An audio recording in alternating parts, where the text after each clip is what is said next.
good.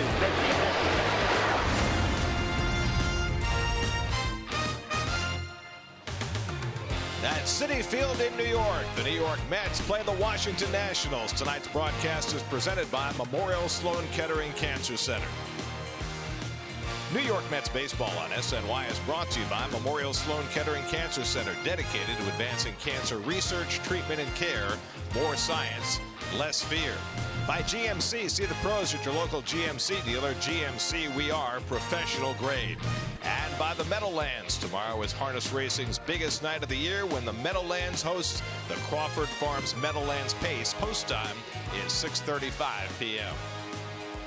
And a pleasant good evening, everybody, and welcome to Citi Field. Gary Cohen, Ron Darling, Keith Hernandez with you tonight as the Mets play Game 2 of their 4-game series against the Washington Nationals. And it's a welcome back for Noah Syndergaard. First start in 49 days coming back from a sprained finger. You know, you never thought it was going to last that long. It seemed like he was going to come back in a couple of weeks, but it extended, and he's coming back, and I think it's so important for this ball club. You think about this club and what has really improved this year. DeGrom has been so excellent, but so have Matz, so has Wheeler, and it'll be great to have 4 great starters at the top of that rotation. Should be on tap to throw about 80 to 85 pitches tonight after 1 rehab start in Brooklyn on Sunday. Meanwhile, the aegis Jose Bautista continues to contribute. Last night, homer, 2 RBIs, and a great play at third base. He absolutely has been a revelation here. The 37-year-old released by the Braves. In his 46 games here with the Mets, he's scored 20 runs and driven in 20.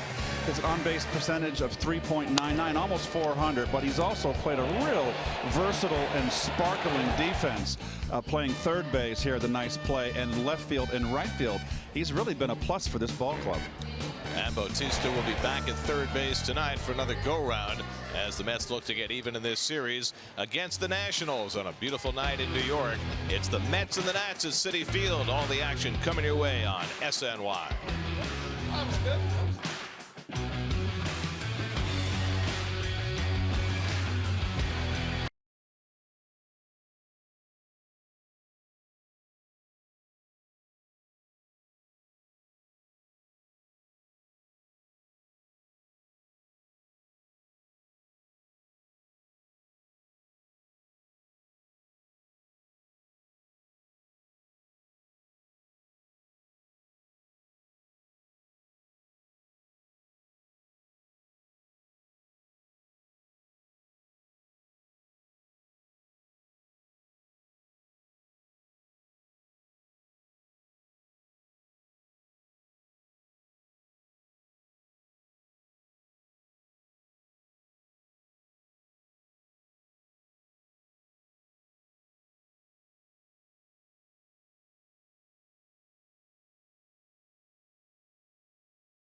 Action begins at the Home Run Derby on ESPN July 16th at 8 p.m. Eastern.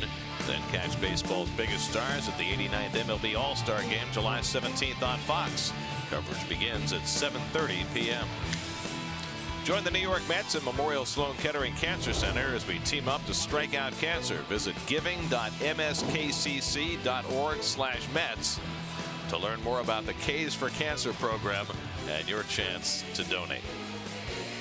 Be at Citi Field tomorrow when the Mets take on the Nationals at 4:10 p.m. The first 25,000 fans in attendance will receive a Mets reversible rally cap courtesy of M&M's. For tickets, visit Mets.com/tickets. Here's your forward leaderboard. Bryce Harper hit his 23rd home run last night to lead the Nationals to a win. Jesus Aguilar leads the National League with 24. First time in 7 weeks, Syndergaard heads to the mound. Noah's return. His first pitch is coming right up.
May 25th in Milwaukee, the last time the Mets saw Noah Syndergaard throw a pitch. Last time he pitched off the Citi Field mound, May the 20th.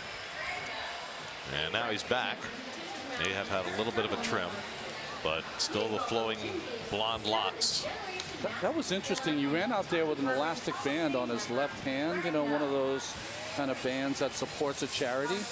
And he must have just forgotten, because he just took it off and put it in his back pocket before he grabbed the ball. I thought you were saying he was bringing out like a hairband to create a man bun. No. Because he does sometimes go man bun away from the field, but he's always let it flow in the game.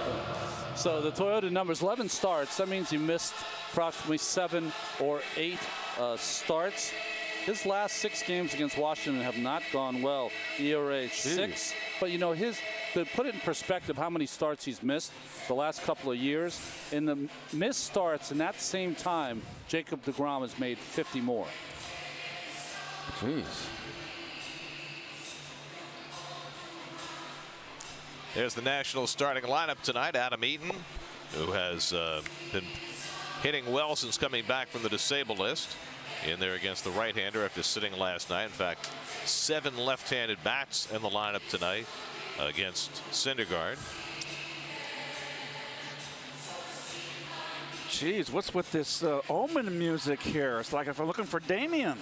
My goodness, Alexis Met starting infield. For Wilmer at first, Batista, we talked about him in the open at third base. Made a nice play last night in the field.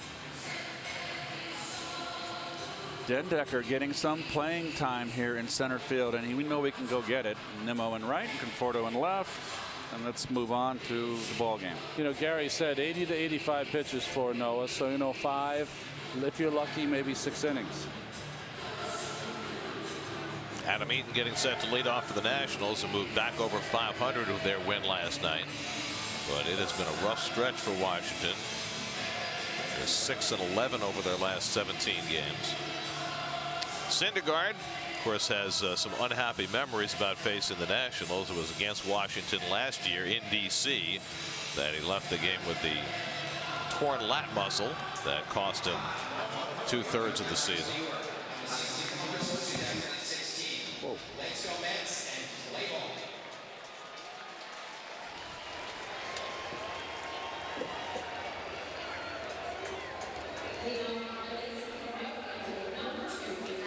Eaton to lead off, and one of the goals for the Nats the rest of the way is to try and keep him healthy. Just 23 games last year with a torn ACL, just 34 games so far this year.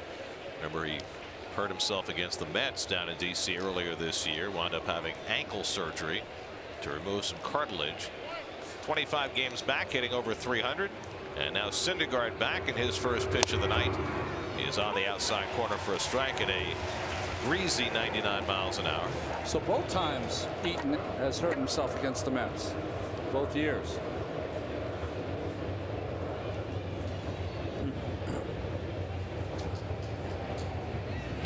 And it's hit sharply under the glove of Flores. So Eaton turning around a 99 mile an hour fastball, has a base hit to start the night.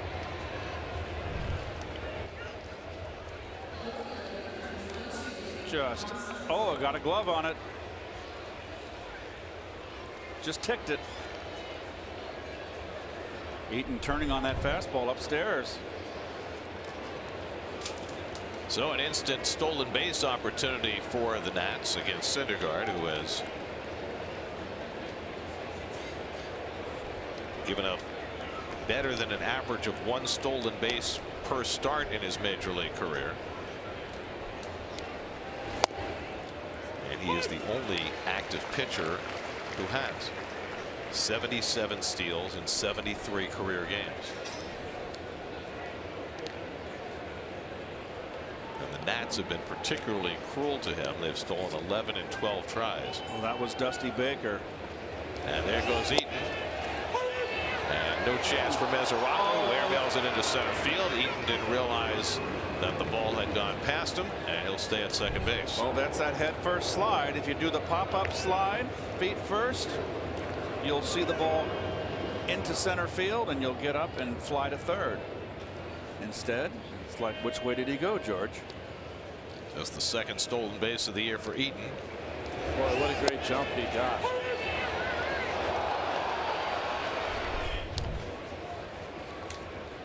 Nothing at 2 to Juan Soto, the 19-year-old who was 2 for 5 last night. Very crouched, choking up. I loved his approach last night. I was watching him. I was the central scrutinizer on him, and he has an idea up there, a good knowledge of the strike zone, and a good approach. Keeps that shoulder tucked in. He was taking some pitches to allow Eaton to steal. Boy, that would be next level for a 19-year-old. Yes. 1-2 coming, and he struck him out with the fastball, and Syndergaard has his first out of the night.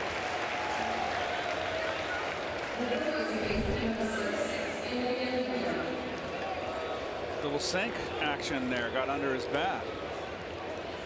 99 with Sink. Everybody should be so fortunate. Right. So now Anthony Rendon, who put his mark on the game last night, a pair of home runs his first 2 times up against Steven Matz. 3 for 5 in the game. Now has 15 home runs for the year, hitting .285. Eaton at second with 1 out. And with a right-hand hitter up, he is certainly a threat to steal third. Eaton was walking back to second when Syndergaard did his fake move. Oh, looks like Noah was doing his running and on the DL. He looks in great shape.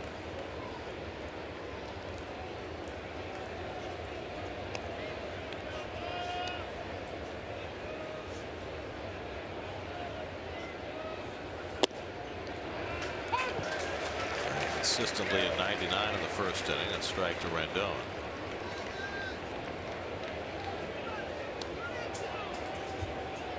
Noah threw 71 pitches in his rehab start Sunday for Brooklyn. 5 innings, 1 run, 2 hits, and pronounced good to go. The finger seems to be giving him no issues at this point.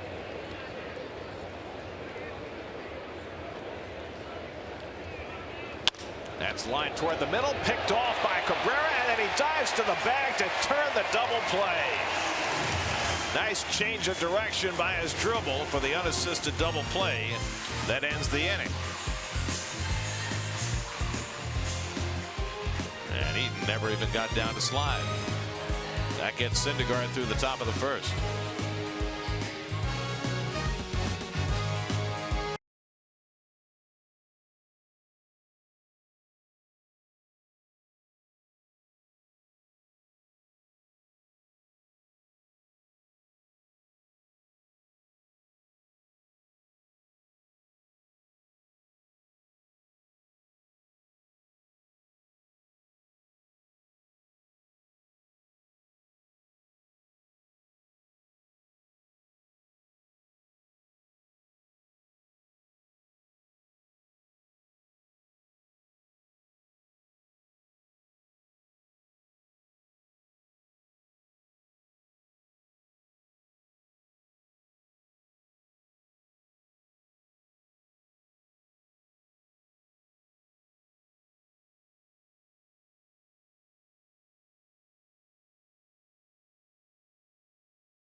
His third straight. He's provided some outstanding defense in center field. Still looking for his first hit. Jose Bautista playing third base for the second straight day and batting third as the Mets take on an old foe in Tanner Roark. Brandon Nimmo leads off 0 for 4 last night and takes a first pitch outside for ball 1. Looks like Roark, Land Rover numbers, trying to change his luck. He kind of shaved his head. See his numbers. He's trying to not become the first starter with 12 losses in baseball. Say that they have been trying to get him to pitch upstairs, and he's a sinker ball pitcher, and he's been getting kind of clobbered, for lack of a better word. Brandon just 4 for 26 on this homestand, and Roark throws his first strike. 2-1.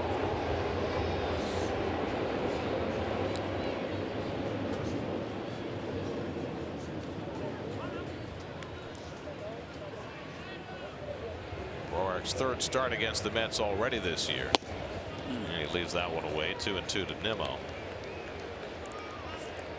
The Nats have a very odd combination of the National League wins leader, Max Scherzer, and the National League losses leader in Roark. That's hooked into right field, and Nimmo's got a base hit. So a leadoff single for Nimmo is now 3 for 4 in his career against Roark. Nicely done. Your Jeep national defense on the infield. Rendon, Metcalf, Defoe. Actually second start at shortstop. Out in the outfield, you've got Harper and Eaton, both with their 17th starts in those positions. Usually Eaton's the center fielder, but he had that leg injury, and they moving Harper over to center.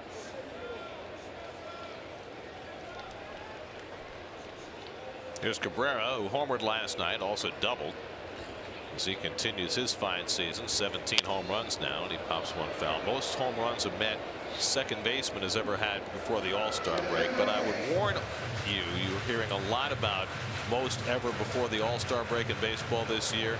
And the caveat is the season began early. The All-Star game is relatively late. Most teams are playing more games before the All-Star break this year than they ever have. That's right. And a lot of teams had a lot of rainouts. A very wet April and May, if you recall. So there's a lot of makeup doubleheaders. So if it had a dry spring, there'd been more games played. Well, the Mets will play 94 games before the break, which means they'll play only 68 after the break. So when they say first half, second half, it's not even close. 1-1 to Cabrera.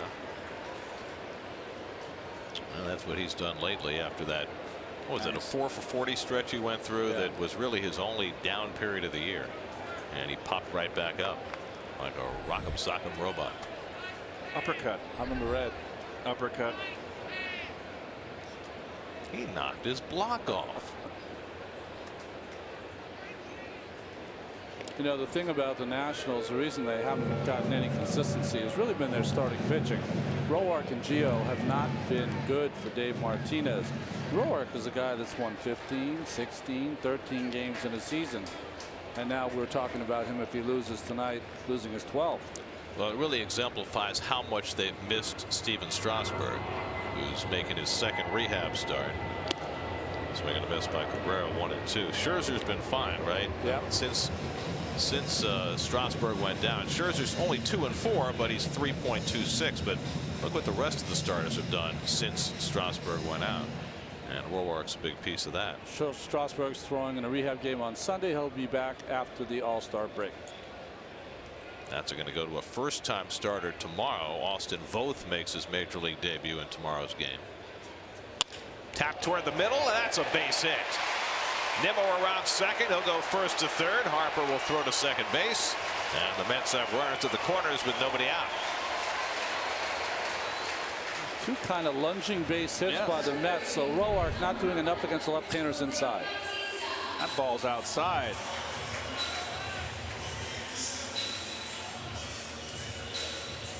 Just a well-placed hit for Cabrera. If you're a pitcher and you feel unlucky because a hitter hit a ball a foot outside for a hit, it's because they're not afraid of the ball inside. They're not afraid to go out there out of the strike zone and make contact. That's just a little one-handed flick of the wrist right there. Like a magic wand. So first and third and nobody out. Now Jose Bautista. Bautista 2 for 3 last night, including his 7th home run of the year. .399 on base percentage as a Met, now playing his 47th game since joining New York. And a chance to get an early run on the board. Infield back in the shift. And he lines one into left field, and that'll bring in the game's first run. Nimmo comes in to score. Bautista with the Mets' 3rd straight hit to start the night. 1-0 New York.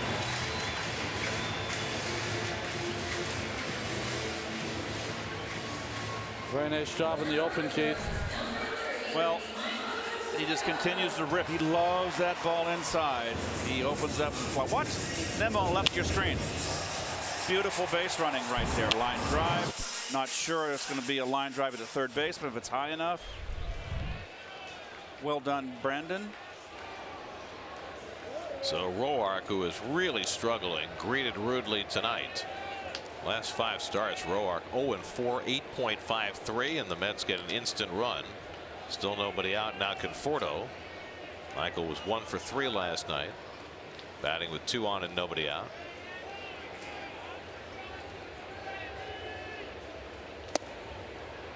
takes a fastball for a strike. That's the pitch that Roark usually is the best at. You see the 11 losses, most of the National League. That ball that comes back over the plate on the inside corner of the left-handers, and the big overhand curveball. We haven't seen that pitch yet. Hasn't gotten to it yet. Yeah. That's grounded to the right side. Might be two. Murphy to Defoe. The return not in time. Slow on that double play. And that's why it wasn't a double play. We saw a lot of that more around 6 years ago. Murph, remember, it has the bad knees. That wasn't Murph's problem. That was Defoe's problem. I think he was a little slow there. Yeah. I mean, Defoe, you're right. Yeah. I mean, Murph is a little more mobile. He's going to charge that ball a little quicker. But that should have been turned. So they get just the one out, leaving runners at first and third with one away. And now Wilmer Flores, who was 0 for 4 last night. Cabrera at third, Conforto at first with one out.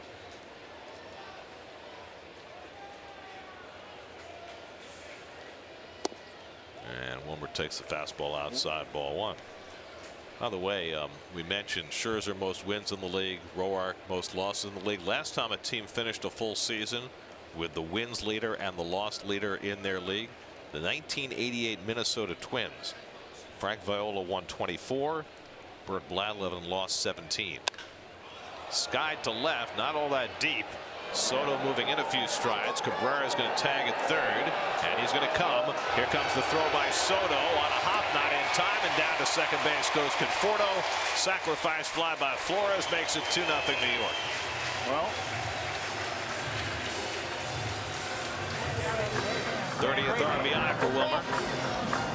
Little stutter step at the end by Soto, I think, cost him a better throw. oh, I think we just discovered that Soto does not have that strong an arm here. He throws a rainbow in here. Very good base running on the backside by Conforto to advance. Everybody's got a flaw in their game. Very well done right there. And Soto looks like he doesn't have a very strong arm. So 4 tools. Yes. Here's Mesoraco, and he slashes one into right center from base hit. Conforto around third. He'll come in with the third run of the inning. Mesoraco first pitch swinging. Goes to the opposite field and drives in a run to make it 3-0 New York.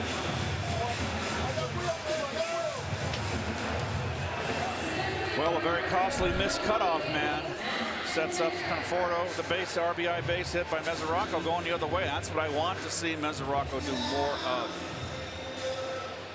He takes a vicious cut, but used the opposite field for a while. He's been struggling at the plate. So 4 singles have combined to bring in 3 runs for New York. And now here's Matt Dendecker hitting 7th in the order, and he takes a strike. Dendecker 0 for 7 in his first 2 games since being called up.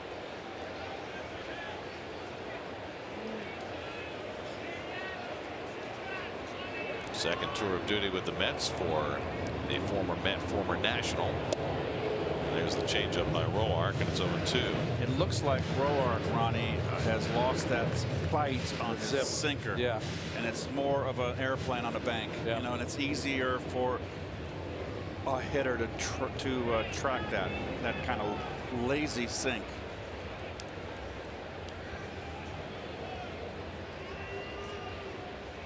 And the curveball drops in there, strike 3 called. So Dendecker caught looking. That ends the inning, but a costly one for Roark. Good home inning for the Mets. They haven't had too many like that early in games. 3-0 after 1.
Bryce Harper leads off the second inning for the Nats against Noah Syndergaard, who staked to a 3-0 lead. StatCast powered by Amazon Web Services. Pitchers have been pitching very carefully to Harper all year. He's seen the lowest percentage of pitches in the strike zone of any hitter in the major leagues. Solarte is the surprising name on that list, right? And a good cut by Harper on a fastball from Syndergaard, 0-1. And this is something we've seen over the years. The Mets have had success with Harper with the good fastballs when Harvey was here with his good arm. That fastball up and away.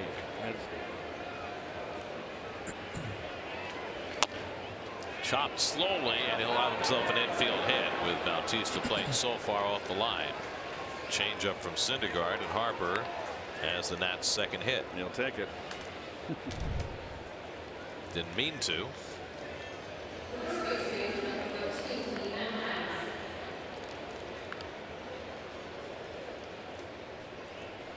Well, that's a knock.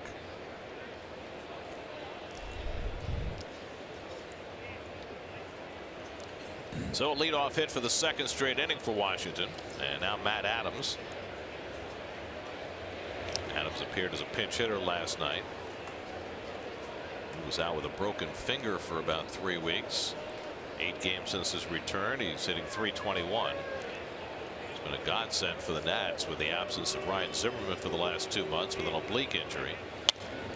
And he fouls one away. He's got a pretty simple swing for a big man, doesn't he?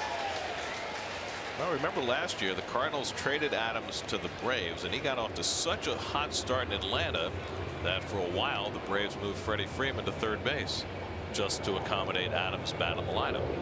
Then he cooled down. Still wound up hitting 20 home runs last year, 274 for the season. And he's having a similar year this year, maybe even a little better. He got very, very thin before spring training last season. Got in real good shape. Looks great now. There's a shift.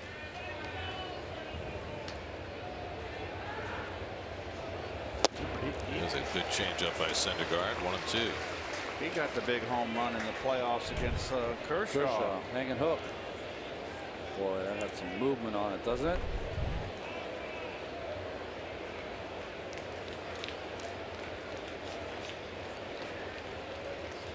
Harper at first. He's got 6 steals this year. He's running and he stops, and then Adams pulls it foul into the screen. Slider or cutter there? Cutter. Yeah. Not sure. Maybe just a bad slider, right? Not a lot of. Well, he had it in a good location. It was up. Got it in enough. Rocco wants it on the ground.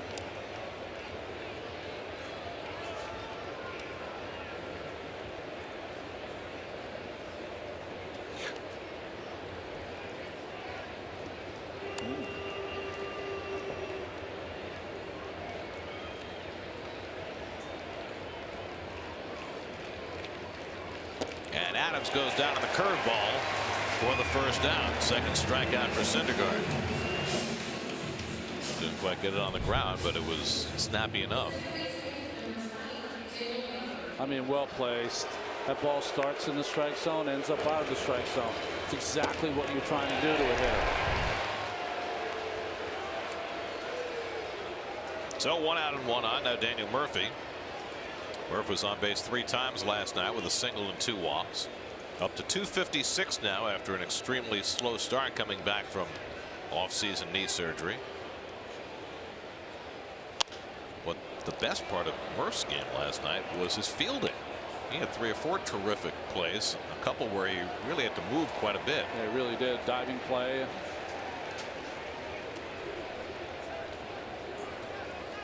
A .387 lifetime hitter against his old team.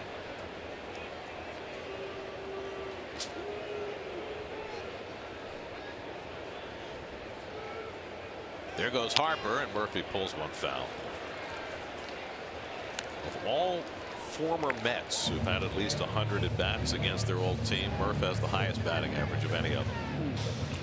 .387. Second on that list, Dave Kingman. Oh, wow. Who somehow hit 373 against the Mets. Had some bad pitching. I mean, he was a 210 hitter. But you had some bad pitching. 373 for Kingman. Bad pitching.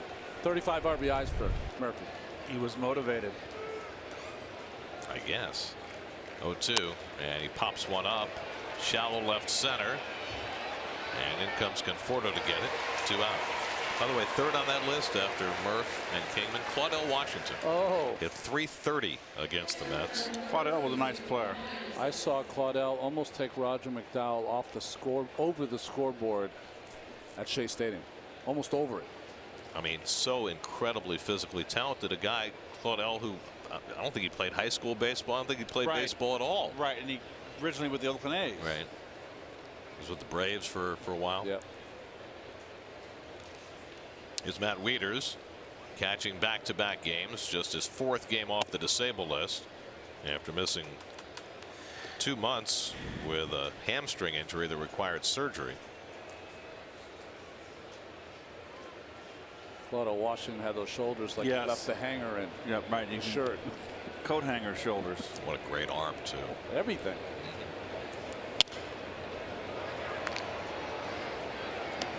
He just got mired with those bad Atlanta clubs. I can hear Skip Carey's voice saying, Claudell Washington.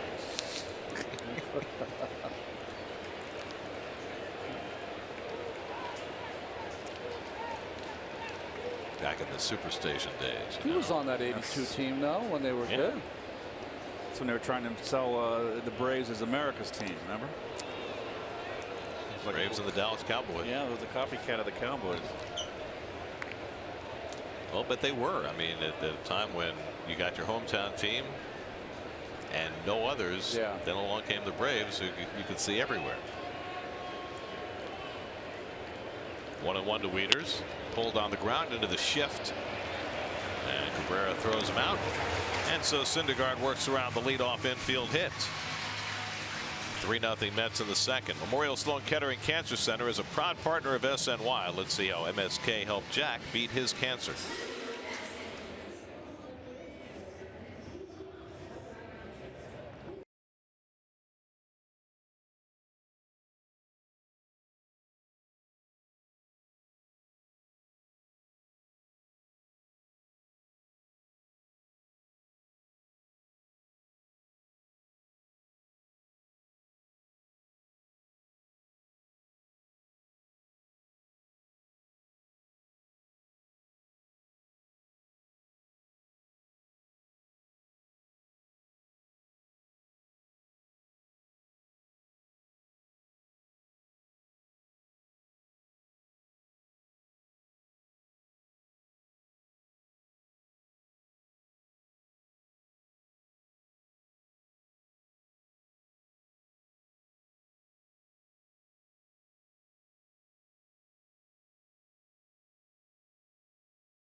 City Field Saturday, July 21st. Party throughout the ballpark with unlimited tastings of 200 beers from over 80 breweries, along with music, games, and more.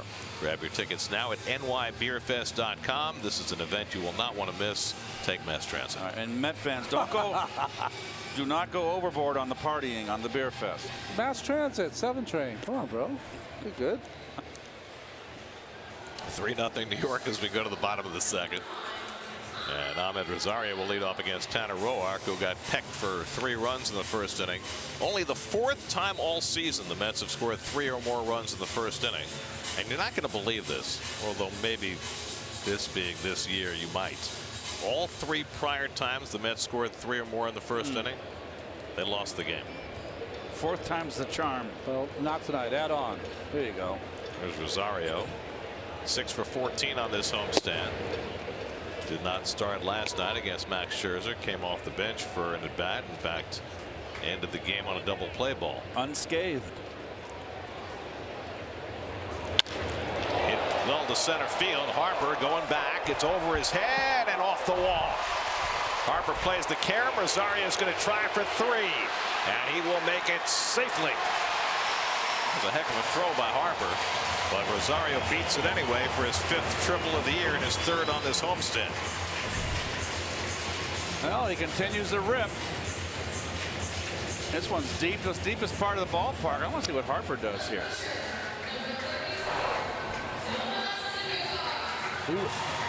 That's called a Yasiel Puig. He wanted to show off that arm and go after him. Well, he turns on the Jets. I mean, that's an incredibly accurate throw from as far as Harper threw that from. Infield in, and Syndergaard drives in the run with a base hit. First at bat in 7 weeks. First pitch he sees. Syndergaard's 3rd hit and 3rd RBI of the season. Make it 4-0 New York. Boy, oh boy, they laying it into Roark here. That sinker, he's just getting hammered.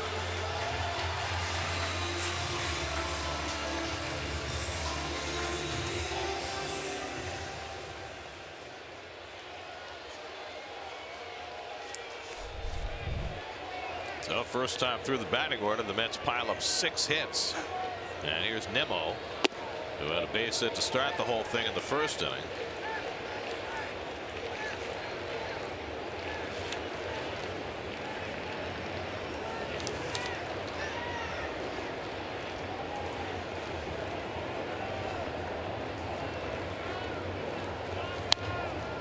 Off-speed pitch fouled off, and it's 1-1. I wonder if they'll do it again. Roark had a game where he got knocked around like this early in the game. And they left him in. Ended up giving up 10 hits and 9 runs in 7 innings that night. Well, in light of the fact that the Nats are going with a first-time starter, Austin Voth, tomorrow, this might be another one of those days, right, where they don't think they can afford to go to the bullpen early. Last start before the All-Star break, all that factors in. Well, starting pitching has been an enormous concern for Dave Martinez and his pitching coach Derek Lilliquist. Outside of Max Scherzer. And a rough beginning again. Nimmo fouls off the fastball 2-2.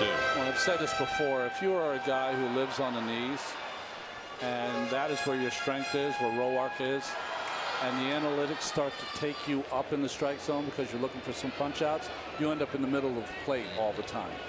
And that's where he's at right now. Now, 2 years ago, he had a fantastic season. He gets the inside corner with that 2-seamer, and Nimmo is caught looking. Second strikeout for Roark. That is what you'd see, a steady stream when you saw Roark at his best. Setting you up away, popping you inside, and go sit down. Good pitch. 2 years ago, 16 wins, 2.83 ERA. He just had a great year, and then he regressed last year. 13 wins, but a 4.67 ERA, and he's in that same neighborhood this year, and the 1-loss record has been brutal. And it's gone south for him rather than improving. Last 5 starts, 8.53 ERA, and even worse tonight. 130 starts in his career, and DeGrom is saying, wait a minute, oh, I must not be pitching tonight. Oh, well, they scored lots of runs for him in Colorado. They did. And I think that was his allotment for the year. DeGrom saying, geez, can I get one of those? That's all I need is 3 runs. Different day. Yeah. Different ball game. You'll be pitching with all-stars behind you Tuesday. Yeah. Chasing a high one. Cabrera down in the count 1-2. I know this isn't scientific, but starting pitchers would think like this. They think that one guy would always be the mutter. He didn't get the rain games. One guy would always be the guy that would never get runs. So after the All-Star break, it was a reset or reboot, and you'd say, okay, I'm on a different day now. Things are going to change. and then it start to rain on your days. Well, coming out of the All-Star break, the Mets are going to Yankee Stadium, and you would have to expect that in some order or other they'd have DeGrom, Syndergaard, and Matz for that 3-game series. DeGrom probably the last day, right? Who was going to hook up against Severino? Well, I think it's going to depend on both whether DeGrom and Severino are pitching in the All-Star. Well, they're going to pitch in the All-Star game, so I bet you DeGrom and Severino pitch the last game of that series. Even if he only goes an inning? Even an inning. Come back, throw a bullpen on Friday, light one. Travel, although it's only Washington. I mean, I remember DeGrom's first All-Star outing when he struck out the 3 guys on 10 batters. He probably threw harder in that inning than at any time to that point in his career. Do you expend more energy for your inning than you normally would in the All-Star game? It's you know it's a rare thing. Yeah, I think you do, and he'll be throwing as hard as he can for that 1 inning. Something he wouldn't necessarily do in his regular games. You could hear the frustration from Roark. Got some good audio down there.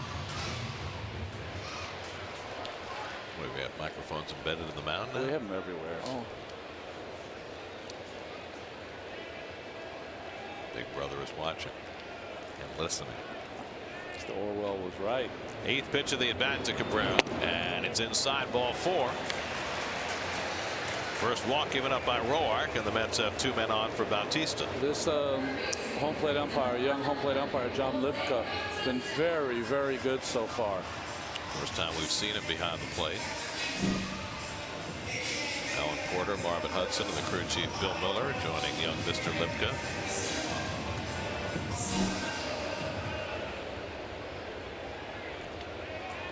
Now Bautista, who drove in the game's first run with a single to left. And he pops this one up on the right side. Infield fly roll is called. Batter is out. And Adams snatches it 2 away.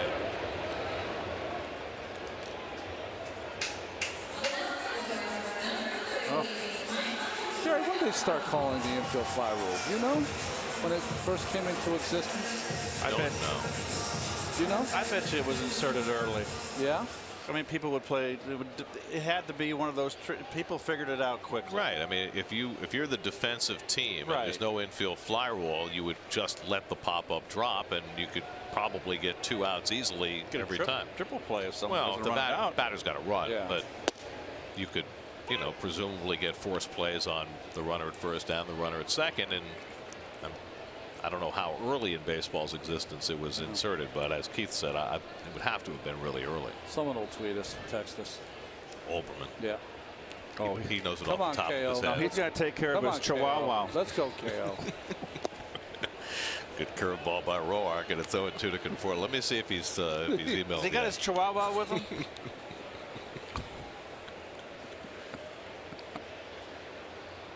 You're just resentful because he's a dog guy, not a cat guy.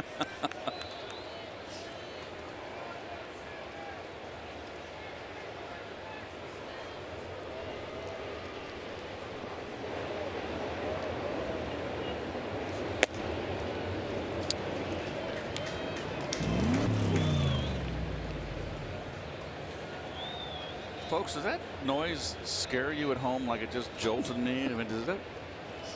I don't know how it sounds on your TV or your live stream. Infield fly rule was first introduced in the National League in 1895. Yeah, makes sense. It was early. The current rule was amended and came into effect in 1901. So there you go. So forever. Just about. Well, for most of us, forever, yes. There might be a few remaining who remember a time without an infield fly rule. What was the first year of the junior circuit, Garrett? No, 1901. That's right. National League 1876. I always like calling them the junior circuit. Yeah, it's pretty fun. It got pretty funny, you know. You know what Bobby Ojeda said about the junior circuit? But they pay pretty good over there, Keith.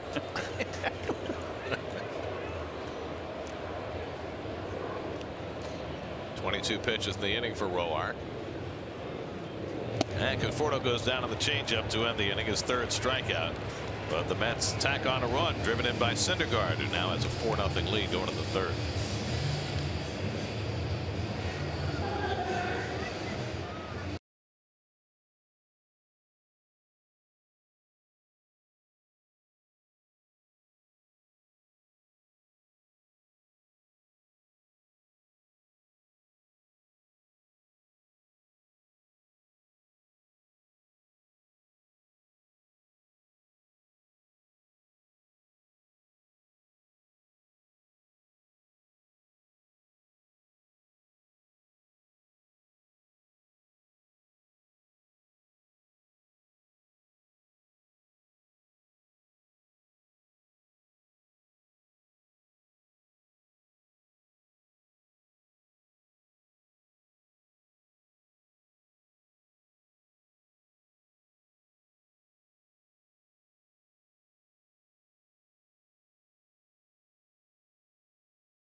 Mercedes-Benz Tri-State dealers. Mercedes-Benz, the best or nothing.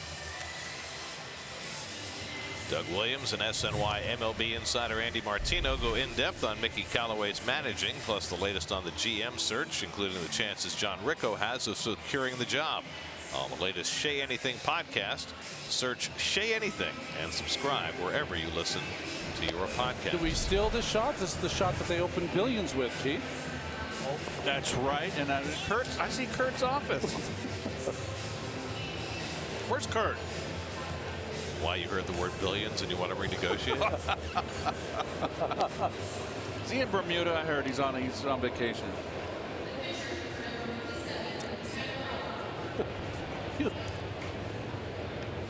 It's on British soil.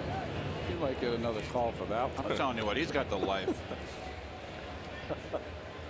Tanner Roark will lead off against Noah Syndergaard in the third. Roark 5 hits this year, lifetime 136 hitter.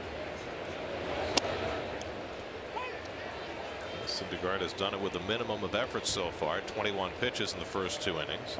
Gave up a leadoff hit in each one of those innings.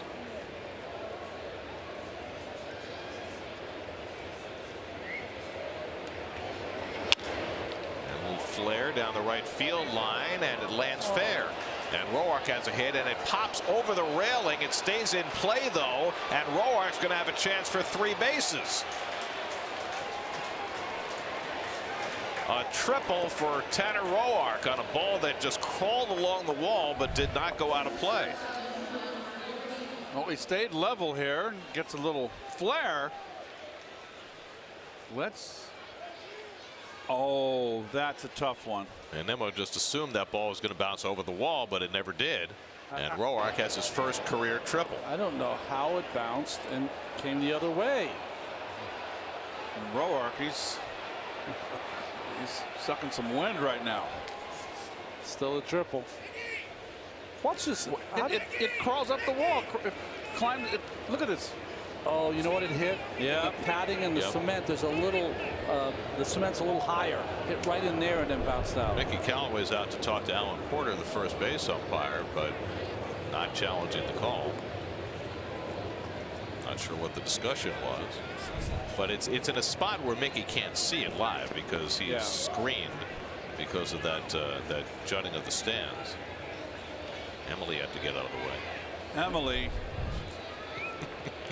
Here's Wilmer Defoe. Emily, one of our in-stadium hosts at Citi Field.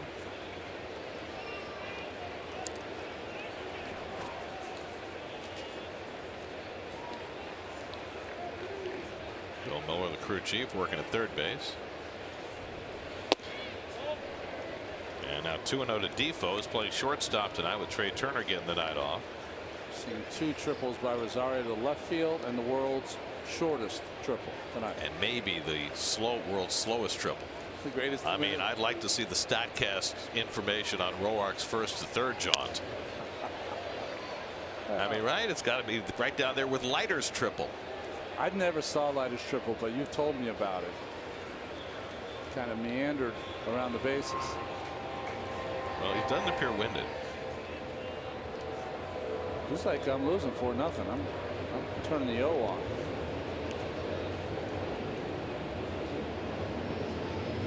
And Defoe foul tips it, and it's 2-2. Here we go. Well, they can always say when a fighter's tired in the ring, you can tell he's breathing out of his mouth.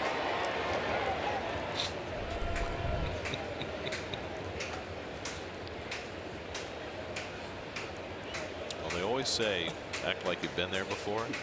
Problem is, he's never been there before. That's line down the line. That's a fair ball. And that'll go down to the corner for Defoe, who's legging it to second. Whoa. He's going to take the turn and stop. Wisely. So after a leadoff triple, Defoe follows with a run-scoring double, and the Nats are on the board. It's now 4-1. Tell you what, Defoe turns on this fastball in. Oh, too much hanging cutter. Hanging cutter, not a fastball. You know, you get hurt more in that breaking ball. You lose that little bit of velocity if you don't locate it. That was a great job by Bob Henley, third base coach. See how he picked him up? Henley had both hands in the air stopping Wilmer Defoe, and that's why he did stop at second. I don't want to take any chances with nobody out, down by 3 runs. So now Adam Eaton, after back-to-back extra base hits against Syndergaard, takes out of the strike zone, ball 1.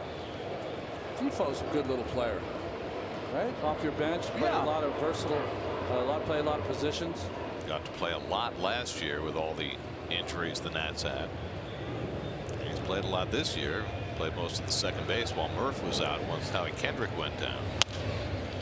Slapped in the air down the left side, and that'll go out of play. Got to get the runner over here if you're trying to get back into a ball game. You're a leadoff hitter. Syndergaard's got that fastball that kind of runs away from the left-handers, and he likes that pitch. Eaton pulled the ball his first time up, singled under Flores' glove and into right field. 4 hits now against Noah, first time through the batting order.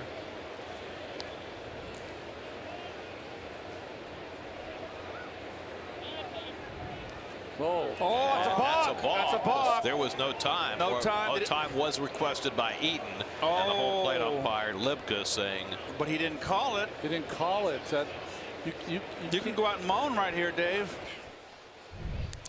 Listen to Eaton's voice. But you got to get time. See, Noah reacted to the hitter asking for time, but time wasn't granted, so technically that should still be a balk. That's a balk. That's a balk. I mean, what is going on? Are we just like deciding to make the rules as we go? I mean, you're taught as a pitcher that you don't listen to the hitter calling time. You just throw the pitch. It's your advantage. I'm just stunned that the umpire, he did not call time. I mean, I could see if Libka was starting to say time, but he did not. And that's the wrong call. Marvin Hudson at second base was calling a balk. Ground ball to short, going to third. Defoe is tagged out. Nicely done by Rosario. Bautista puts down the tag, and that's the first out of the inning. Ball was hit slowly, so Defoe thought he could make it. He was wrong. I am just shocked that Dave Martinez did not go out there and give home plate umpire John Libka a little bit of jaw. I mean, you did not call timeout. By the way, Defoe might be safe. I'm not sure Bautista tagged him. Nope, they're not challenging it. So that works for the Mets. Wow. No argument, no A challenge. I think he made the tag. Where? When? Right there. His hand's already on the bag, but then he went past the bag. So that's probably why he's out. I can't fault Defoe there. That's a really tough play. It's hit softly. You know, I know it's right at him. But the one thing, Ronnie, is and you're down 3 runs. Oh, yeah. You got to play a little safety first. You're right. Don't want to run out of an inning. Juan Soto takes curveball outside. Soto struck out his first time up. So you're telling yourself at second, if it's not hit to my left, no chance, even if it's hit soft. You're trying to get back in a ball game. Okay. Now it's going to take. Now it's going to take 3 hits. Heaven forbid. No, two hits to get a run in. Where have I heard that before? In your quiet place. Did we ever establish where that might be? Keith's not talking. No comment. No. My pergola. Your pergola.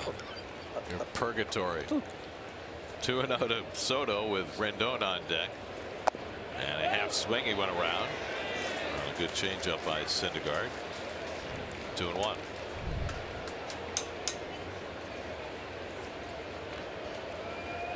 That's a tough pitch. It's a very good weapon for Syndergaard.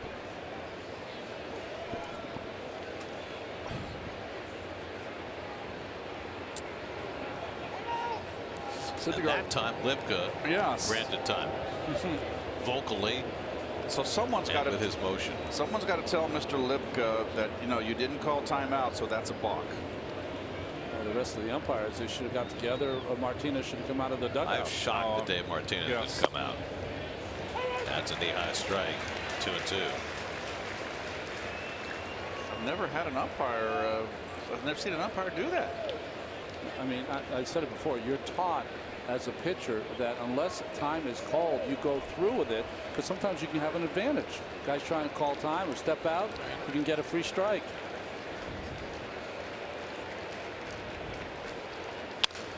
Soto lines one into right field for a base hit. Cost him a run. Eaton pulls in at second. 3rd hit of the inning against Syndergaard. Now they need one more hit to get a run. Can they do it? Can you bunch runs? Can you bunch hits? Well, with this guy coming up, Mets killer. Soto can play, by the way. He's quick. Whew.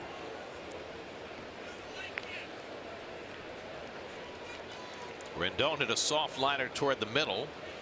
Cabrera was playing over that way and was able to snag the liner and double up Eaton to end the 1st inning. Eaton at second, Soto at first with 1 out.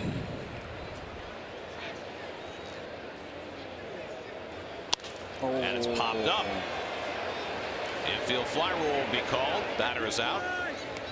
It's 2 infield fly rules in the first 3 innings, boys. It's like a cornucopia. We're doing it since 1895, Derek. So 2 out. See, you had the advantage of doing the only game where the outfield fly rule was invoked. That's right. With Bryce Harper. Keep the ball away from this guy. Well, they kept it away first time up, and he dribbled one to the 3rd base bag for an infield hit.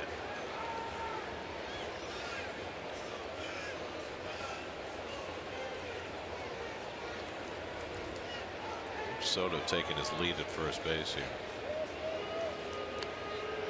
Completely sidestep.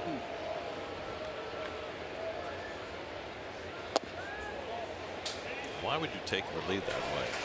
Oh. Bill Miller calls the check swing. I think he's trying to get in a position. You see the check swing. I didn't think he went. What do you think, Keith? I don't think he went. Nope. I think he's trying to get in a position where he can see all the infielders and peripherally see Wilmer Flores at first base. He's trying to sneak behind him. Why do you want to come in? Oh, that's why. 100 miles an hour on the inside corner. That'll work. Plus a little movement too. It started out around 2 inches inside.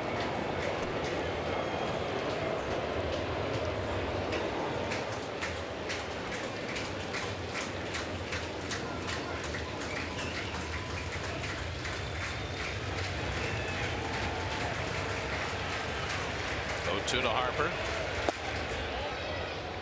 Slider ducks inside, 1-2. Watching Harper, he takes all that tension out of his forearms and arms by resting that bat right on his shoulder till the pitcher's about to deliver the ball, and then he gets in that real athletic position, athletic stance.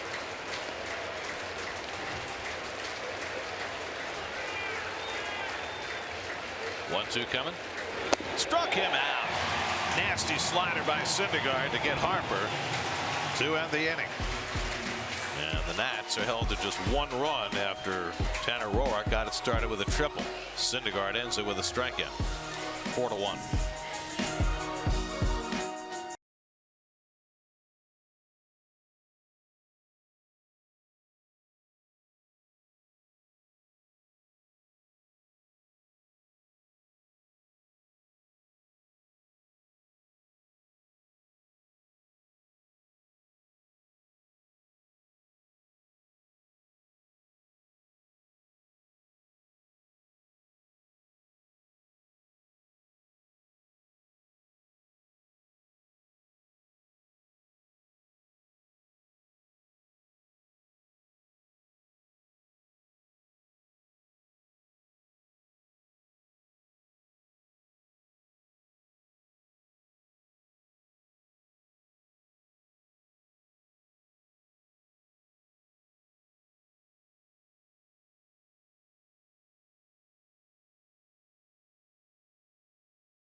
Off the building in right center. Occasionally gets in the hitter's eyes. Wilmer Flores leads off in the home third against Tanner Roark. Wilmer drove in a first inning run with a sac fly. Mets got 3 in the first, 1 in the second against Roark. Syndergaard drove in a run in the second. Limited the damage in the top of this inning. Wilmer drives one to left, but Soto did not judge it well, and it lands in front of him for a base hit. Yeah, he got a late break. He thought it was hit a little bit deeper. Soto likes to look at the scoreboard. Everybody watches the replays now. Tough chance. He didn't realize the topspin that ball had on it. Yep. So the Mets have a leadoff hit for the 3rd straight inning. And that is 7 hits now for the Mets against Mesoraco, which matches against Roark, which matches their hit total from last night. Mesoraco flies one out to right center, and Harper has played perfectly. 1 out. In fact, the 7 hits in this game ties the most for any game on this homestand for the Mets. This is the 6th game. Here's Dendecker, who took a call 3rd strike his first time up.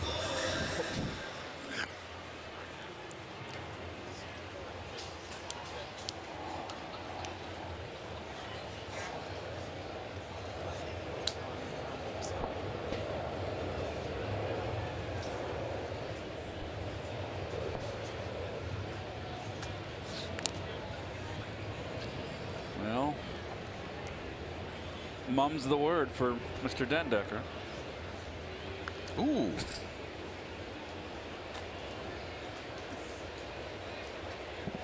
Is that a statement of some kind, or just a slight malfunction? Electrician's tape. I mean, you know, back in our grammar school days, a teacher might decide that you've spoken out in class too often and go that route. I don't think they can do that today. They just It's more redacted now.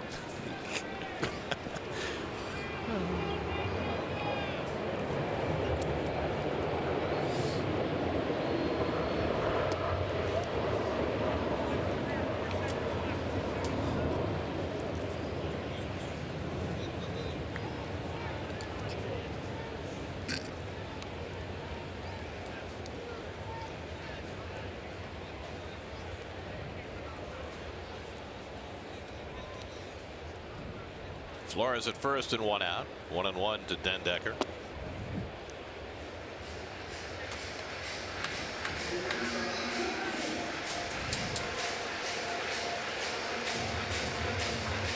It's almost like Mickey Callaway's telling Den Decker, hey, listen, get a few hits. Get a few hits, you'll be in there every day.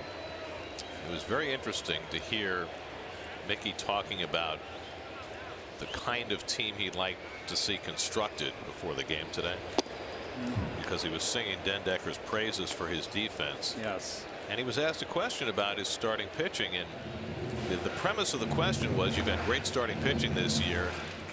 Is it still possible in this game to win with a pitching heavy team? And his answer was, well, you need great defense behind them. Yes. You need a diversified lineup that can create runs in a lot of different ways, which both things are the opposite of the way this team was constructed. Yes. It was constructed with defense not in mind. Right. And it was constructed around home run hitting. I still say, if I've got a good pitching staff, I want a solid defense behind that pitching staff. And that was the point that Mickey was making. You're not going to strike out 27 people. 3-2, and Den Decker fouls it off.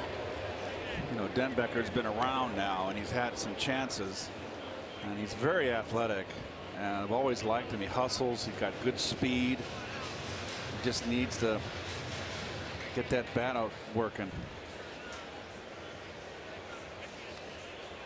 Lifetime .234 hitter coming into this season.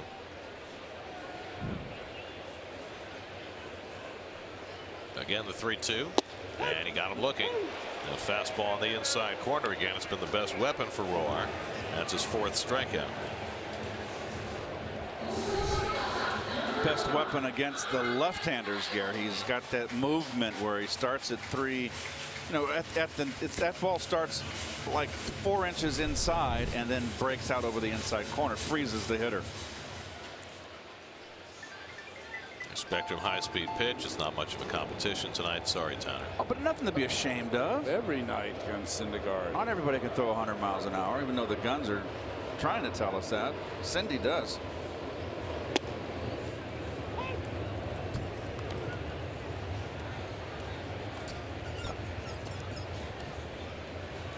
Ahmed Rosario hit one over Harper's head for a triple his first time up, his 5th triple of the year, one behind Nimmo for the club lead.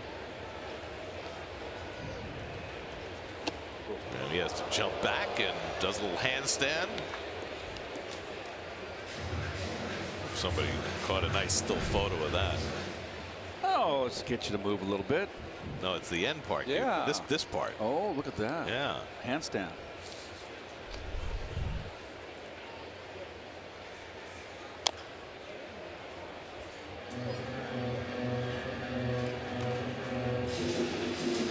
Roark's trying to pitch to right-handed hitters inside, and just if he isn't perfect, he doesn't have enough on his fastball. He's got to bury that deep and down and in. He's got to be perfect with his pitches.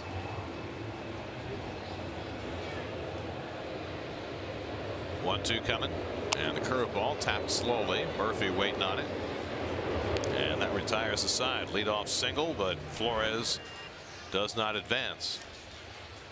Now let's keep it here at Citi Field to honor our veteran of the game. First Data salutes our veteran of the game. Thanks to the greatest military force across the globe, America remains the land of the free and the home of the brave. During each Mets home game, we recognize a veteran of the game, and here's our honoree.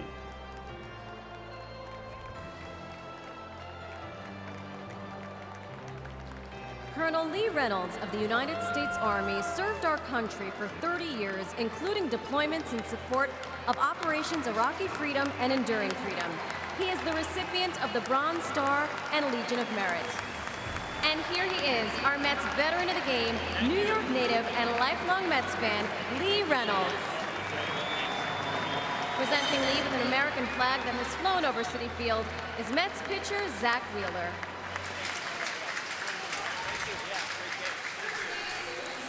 First Data and SNY salute the veteran of the game, along with those service members who made the ultimate sacrifice in defense of our nation and the service of the entire military community.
Memorial Sloan Kettering Cancer Center, more science, less feared. 2 players, 2 triples.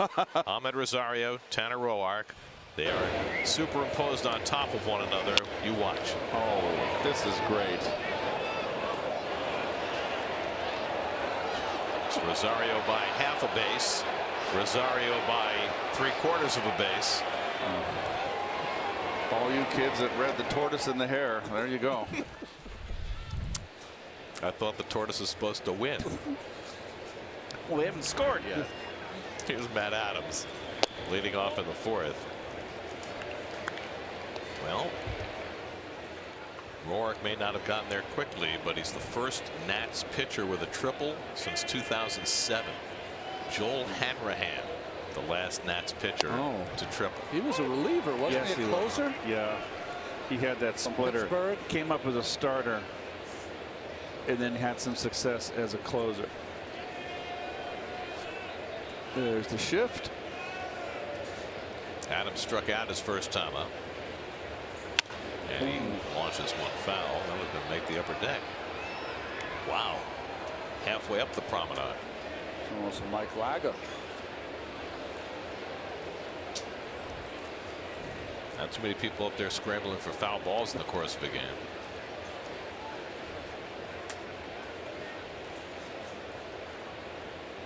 Daniel Murphy on deck, then Matt Wieters. And Adams gets a curveball and pops it up. Flores tracking it and runs out of room. No one did that better than Ike Davis. Oh, Ike. With the flip? Oh, he was the best. He did it like 3 times in the first month he was here. Yes, I mean you've got to have a foul ball hit that way. Of course, it's got to be perfect. And it's just it was unbelievable that it happened that many times so quickly. Al, what are you shooting over there? You're supposed to be on the field. On his own program, Keith. 2-2. Just missed. Full count to Adams. Syndergaard hasn't walked anybody. He's struck out 3. 3 strikeouts away from 500 for his career. And that's ball 4. And Adams is on with the leadoff walk. 4th straight inning that the Nats have gotten the leadoff man on against Syndergaard. Well, I think Noah is throwing extremely well as Daniel Murphy steps in.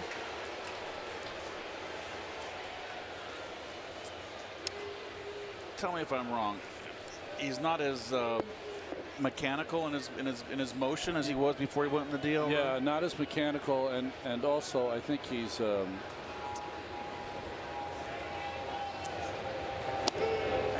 think that he's working at a little quicker pace. You know, not when guys get on base. I like that. And I think he's trying to keep it simple here in these first 3 innings. You know, some of the games I watched this year, it's like he was trying to get all 4 pitches working in the first inning. That's hard to do for any pitcher, even as talented as Noah is.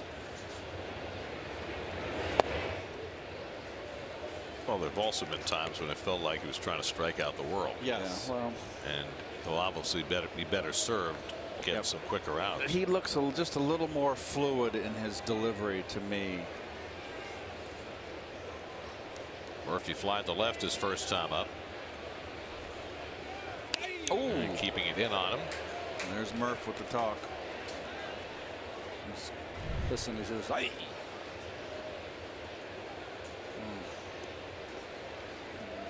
Please.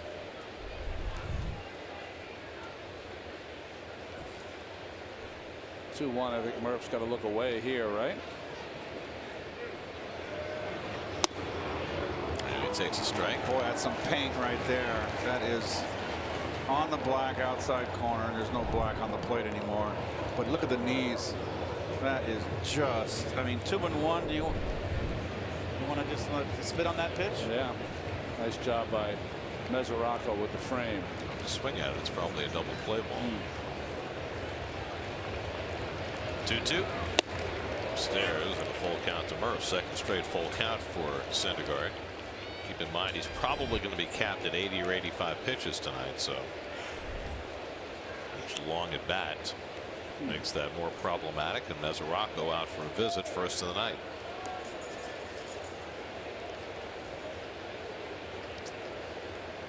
I think this is one of those where the catcher's trying to get into the mind of Murphy and talk to Syndergaard about what he wants to do, because Murph, I don't know where he's at right now coming off the DL, but these are the kind of moments he looks in. Well, he hasn't really been turning on the ball much, and I don't know how much that has to do with the knee. Yeah. 1 home run through his first 83 at bats. Adams at first, not going, and Murph draws a walk, and so back-to-back walks by Syndergaard to start the 4th.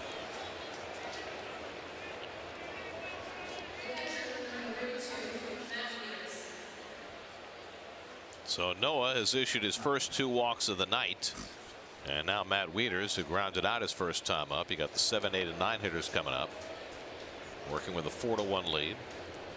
You know what I should also discuss is the downside to that. From Mesoraco coming up, kind of breaks up the rhythm of your pitcher, right?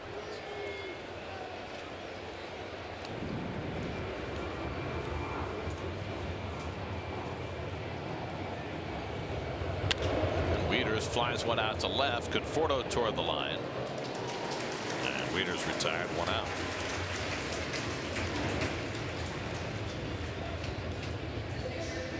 And now Mr. Triple, Tanner Roark, will bat with first and second and 1 out. We'll see whether he tries to hit another triple or if they ask him to bunt. We'll ask him to bunt. I think so. And Triple was the first extra base hit of his season. He has 4 sacrifices. It's not about form against the guy who throws 100. Are you brave enough? Well, Stick your nose in there. The other thing is you have to bunt it pretty well to get Adams to third base. You know? You gotta. You just. You know what? It's a little. No, I shouldn't say easier because Noah throws so hard. But with a guy that throws hard, it's a little easier, Gary, because all you got to do is let the speed of the ball come off the bat. It'll give it the power it needs. Because you got to have Bautista field it. If he fields it, Adam's safe. He's got to bunt it down the third base line. Nice bunt. Deadened it well. And Syndergaard almost handcuffed Cabrera, but they get the out. Sacrifice 1 to 4. Puts runners at second and third with 2 out. I don't know how this handcuffed him. It was right on the base.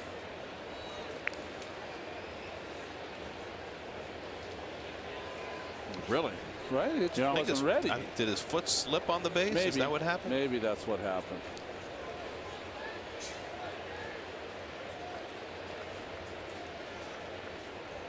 Yeah, he's looking back at the base like that's exactly what happened, Gary. So now 2 in scoring position for Defoe, who doubled down the right field line to drive in the only Nats run tonight. And he takes the first pitch, changeup outside for ball 1. Defoe, a switch hitter, much better left-hand hitter than right. Adams at third, Murphy at second with 2 down. Nats are already 1 for 7 with runners in scoring position tonight. Defoe has the 1. Well, Syndergaard's behind 2-0. Syndergaard struggling here, trying to figure it out. You can see the expression on his face. He's not walked 2 in this inning and not happy being 2-0 right now.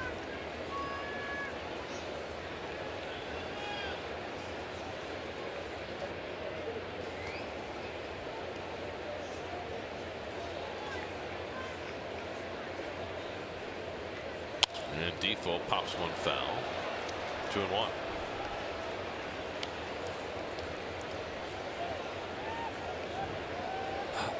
Watch SNY Mets games on the go on any device with live streaming presented by Verizon. Just visit SNY.TV or download the NBC Sports app today for live streaming coverage of every SNY Mets game.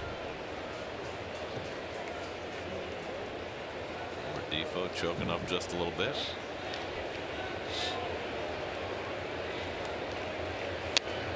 Fouls one straight back on a fastball. 2-2. Now, I can tell from the center field camera here that Thor is bringing some serious bacon on these hitters. He's bringing it. That is an exceptional fastball. I like bacon cheddar. I love we're showing the infielders without a shift or slightly. Imagine that.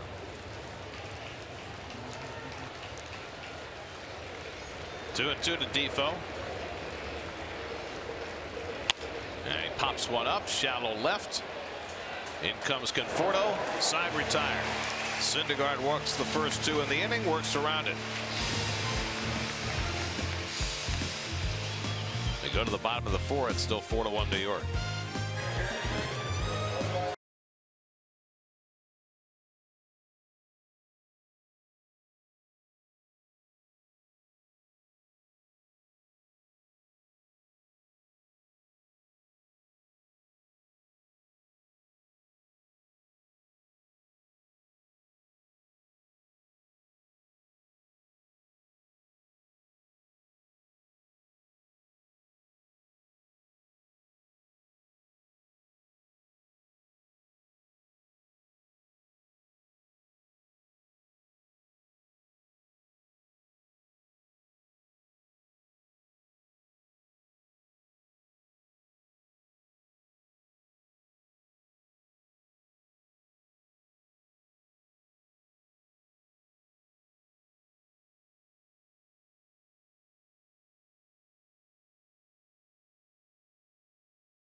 Home 4th inning, Noah Syndergaard, who had an RBI single his first time up,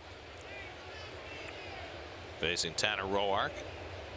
So there have been 7 half innings played in this game, and the leadoff hitter has gotten on in every one of them.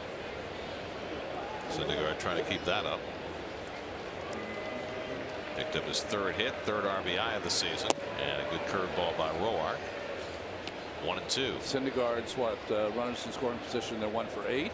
So that's why he's only given up 1 run, and Roark could struggle with the guys on base. That scored 3 in the first, 1 in the second. Syndergaard's caught looking, and that ends the streak of leadoff hitters reaching. 5 strikeouts for Roark. Let's check in with Steve Gelb. Steve? Gary Brandon Nimmo coming up to the plate. He's got 13 home runs on the season in 1/2 of the year, already exceeding the total from any one pro season previous in his minor league career. And there were a couple of reasons behind this, according to Nimmo. He said for the first part of it, it's an understanding really of what launch angle means. He said for about a full year, he thought that launch angle, to get launch angle on the ball, was to change your body angle, when in actuality, it's less about changing your body angle and more about using your legs to lift that baseball. The second aspect of it, though, and this I found fascinating, is he said that a couple of people have told him over the years, home runs aren't hit, they're thrown. And it's an interesting way to look at it, right? The idea that it's not necessarily about trying to muscle up and hit a home run, hit it harder. It's about looking for one specific pitch that you can do damage with, and until you get to 2 strikes, hunting that and only that pitch. Suppose you don't get that pitch, Steve. Then you have 2 strikes. Yeah, and that's why strikeouts are up, Keith. That kind of changes the program. Right. How big is that little box that they're looking for? That's my question. You know, I think we had a great example last night of a hitter who gets a pitch and has a short, quick stroke to the ball and produces enough power to get it out of the ballpark. Rendon. He doesn't have a big cut. He doesn't have an uppercut cut. He just has a quick bat to ball. Curveball hit up the middle, and that's going to sneak through for a base hit. Nicely done, Brandon. That was a pitcher's pitch. He takes a hard turn. Harper got it in, and Nimmo was thinking very hard about trying for a hustle double. That's 2 base hits for Nimmo, and that was a backdoor breaking ball, probably out of the strike zone. And that's good hitting. Nimmo always hustling. It's almost like he was trying to deke him there, wasn't it? I think he had ideas of 2. Yeah. Just in case Harper was a little lazy going after that ball. Well, we were telling him he has to be a little tougher. Maybe he's, you know.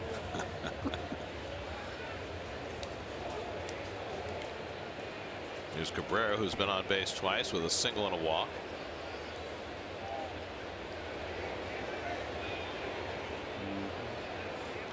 Roark's always been pretty good at controlling the running game. 4 steals and 8 tries against him this year. But the Mets were able to bunch base hits against him in the first inning. 4 singles, produced 3 runs. I don't know if I'd run here. I'd like to keep that hole open for Cabrera. Plus the power numbers he's shown here before the All-Star break. Most teams have been overshifting against Cabrera, even in double play situations, but you're right, that hole is open right now.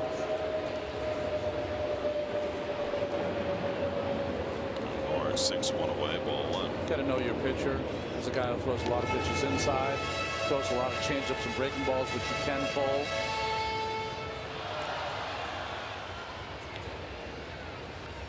On the way for Nimmo, 2 hits tonight, his first multi-hit game in the last 18 games. Singles count. Little tapper. Roark off the mound. And they get the out at first as Nimmo moves down to second. I mean, we had a little fun with Tanner on the triples with Rosario and Tanner Roark, but he's always fielded his position well. Gets over on this ball real quickly. Could have been trouble if he gets by him. Can I add a little point of what Nimmo said about looking into that one spot? I'll try to get it in here quick. It's fine. Okay, first pitch. You want to look for something you can drive. Great. 1-0. Yeah. Great. 2-0. Sure. Fine. But you're 1-1. If you don't get that, you want to go 1 and 2. What's the situation you're hitting in? Is it late in the game? Do you need a home run or do you need a base hit? You know, the game becomes tactical as it progresses. Your at-bats become tactical. You have a strategy going in, but your at-bats change with the situation and as the game progresses. I'm not going to look for a ball to drive 1 and 1, and if I don't get it, I'm looking, okay, let's just say I'm looking middle in, and that means I'm covering from half the plate, knees and up, knees to letters, middle in. I'm not going to take something away and go 1 and 2 late in the game and put myself in a hole with the game on the line. I'm not doing that. Am I being clear? You're absolutely being clear. My question would be, do you think that has changed and that most hitters take the approach that you did, or do you think more of them are thinking the way Nimmo has now been taught? But we didn't get further on Nimmo. Is Nimmo thinking tactically in the count and in the game? Well, I mean, the way that Steve related the story, it was, I'm looking for my pitch in a small zone until I get to 2 strikes. And it depends how much of the plate are you giving up looking into that zone. And how big? What is that area? Are you giving up 7/8 of the plate of the strike zone? Are you giving up 6/8? So that's, excuse me, three quarters. Sorry. All right. Still 6/8. 3 and 2 to Bautista. So it makes for interesting conversation. To me, it always was, if you're looking to hit a ball out of the ballpark, you're looking for something middle in to drive and pull. So it's almost like a 3-0 count with a hit sign, Gary. Nimmo at second with 2 out. 3 and 2 to Bautista, who's already driven in a run tonight. Fouls one off the fists, backing out of play. Okay, so as a devil's advocate, Bautista's up. He's got pop, a lot of home runs in his career, but it's a 2-out RBI stake here. What's his thought process on a 3-2 count? He has the ability to go to right field. He's forgotten about it. But Bautista's happy area, he likes that ball belt down middle in. That's his happy area. That's where you're going to get hurt. You can go up and in on him. That was a curveball foul. I mean, you got to go to well, this is a 3-2 count now, you know, and you want to, the 2-out RBI is always a killer for a pitcher. You know, he's 1 out away from getting into the dugout, getting out of a jam, and that's always the one that's kind of a harpoon right there to the heart, particularly late and close.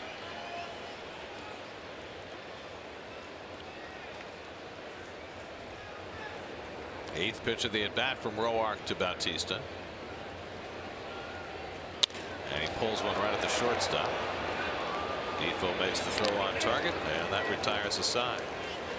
A hit and 1 left after 4. 4-1 Mets.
fifth inning. Noah's walked a couple. He's given up 5 hits over the first 4 innings. But the Nats just 1 for 8 with runners in scoring position against him, and so they've scored just the 1 run. I think Noah's looked really good. Could use a quick inning here, maybe get him through 6. Starts the 3rd time through the batting order. Adam Eaton bluffs a bunt and takes low for ball 1. Eaton singled to right, stole a base in the 1st inning. Then into a fielder's choice in the 3rd after the non-balk call against Syndergaard that helped limit the damage in that 3rd inning. Oh boy. And Noah beginning the 5th the way they started the 4th.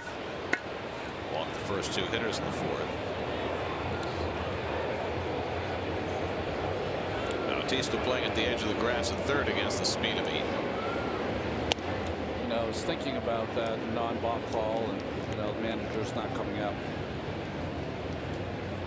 There was a time when managers and young umpires, especially behind the plate, they couldn't wait for them to make a mistake. Oh, what the heck Strike happened there? that Mesoraco didn't catch. That was not a cross-up. Well, what happens in this framing world that we live in is that the catchers are trying to catch that ball right at the end of their glove to keep it in the strike zone, and sometimes they come up empty. Almost like you're catching it sideways sometimes. I know that that's lined to center field, and yet again the Nats have the leadoff man on. That's 5 straight innings. 2nd hit for Eaton. Well, when Travis d'Arnaud first came up, that was a big issue with him. Yeah. A number of balls he didn't catch because he was trying to frame them. He got better at that. Seth Lugo up in the Mets bullpen. Syndergaard, we were told, had a cap of 80 to 85 tonight, but Mickey Callaway also said it could be fewer than that in his first start back in 7 weeks. So we'll see. They'd love to get him through this 5th to get him a chance for a win, but it's not necessarily going to carry the day. Here's Soto, who's 1 for 2, struck out and singled to right, and that time was granted loudly by John Lipka, who's not going to make that mistake again. All good. That was fine. He's looking around though. Is anyone looking? Right. It's like, are they going to report me? Home office. Curveball spins outside. 1-0 to Soto. You see this more against Syndergaard because one of the weapons he's trying to use against the running game is kind of hold the ball longer to freeze those runners on first, which leads hitters to ask for time. Soto flies one down the left side. And Conforto up against the sidewall, just has enough room to make the catch. Conforto negotiating that beautifully with that wall coming up, and then threw a strike into second base. Nicely done. Oh, that's a hard hit. That's a rib cage.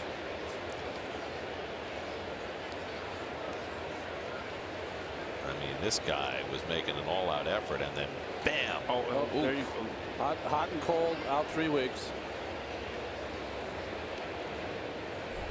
So that's the first out of the inning.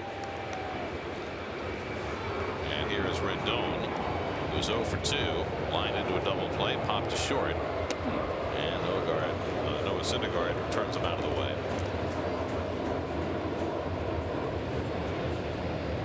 Two guys whose seasons intersected last year, the last day of April.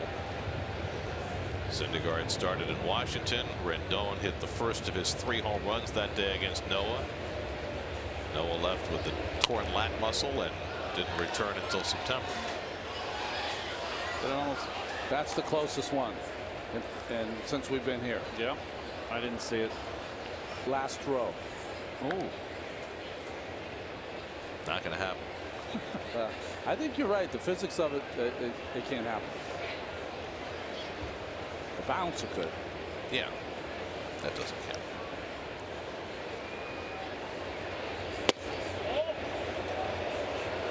Two balls and a strike to Rendon.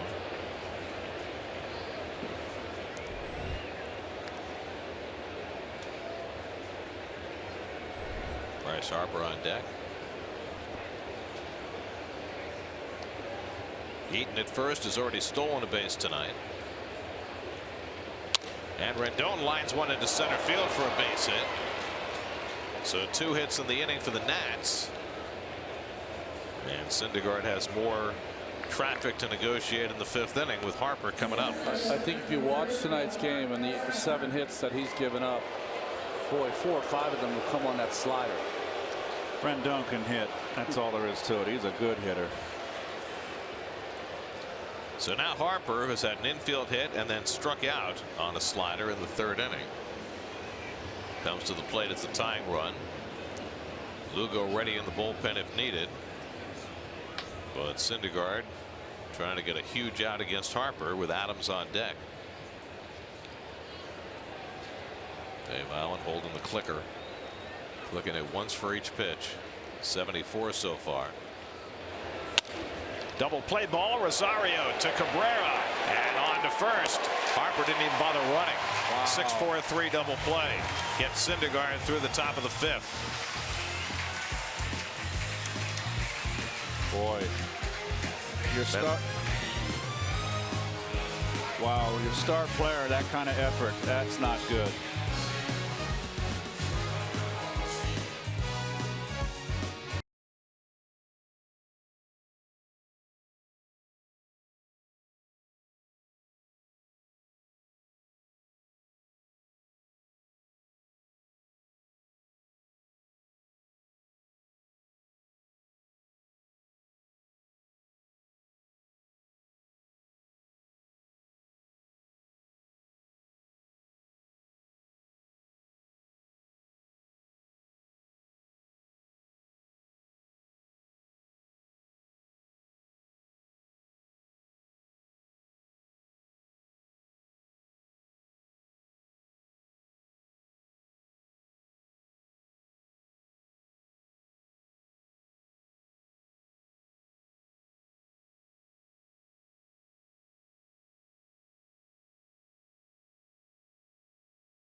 Michael Conforto leads off the bottom of the 5th against Tanner Roark. Conforto's 0 for 2 tonight, 1 for his last 17. Takes a little bit high, 1 ball, 1 strike. So Syndergaard able to work his way around a couple of hits in the 5th inning with a double play ball from Harper. But it was very noticeable to everybody in the ballpark that Harper did not make much of an effort to run that ball out. And you know, for a guy who's going to be a free agent at the end of the year, you would think that this, of all years, you'd want to put your best foot forward every day. Yeah, just from a selfish standpoint. Counterintuitive, right? To what you're trying to do. At least run hard enough that's acceptable. Not, he didn't even hardly touch first base. And he got it down, he low riding. Ball forward. Conforto's on with a leadoff walk. There he is out of the box. I mean, I'm sorry. That's bad.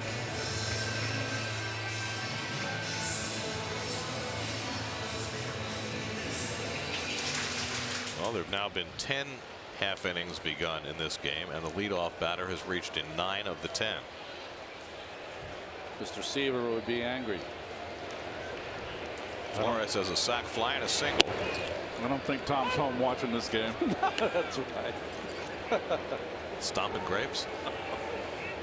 That was his thing, because almost everyone taught first pitch strikes. His was retire the first hitter. Well, it is statistically proven how important it is, even though it hasn't played out that way tonight. Leadoff batter gets on. Team scores 51% of the time. Leadoff batter retired. Team scores 15% of the time. Although actually, it's worked out perfectly tonight, right? Yeah. 9 of 10 have reached base, 5 have scored, so it's pretty much right on the average. Line right back to Roark on one hop. Murphy has trouble on the turn and throws it away. Flores took a turn, but he'll come back safely. Wow. Now Murphy really having trouble with his footwork there at second base. Well, what was that Elton John song? I've seen that picture too. Wow, that's just not a good turn right there. And you got Wilmer running too. I mean, he's not out of position. I think he's just worried about his knees with the leap there. The good slide by Conforto upset the throw. No error because they got the force at second. 1-4 for the first out. And now Mesoraco with 1 out and 1 on.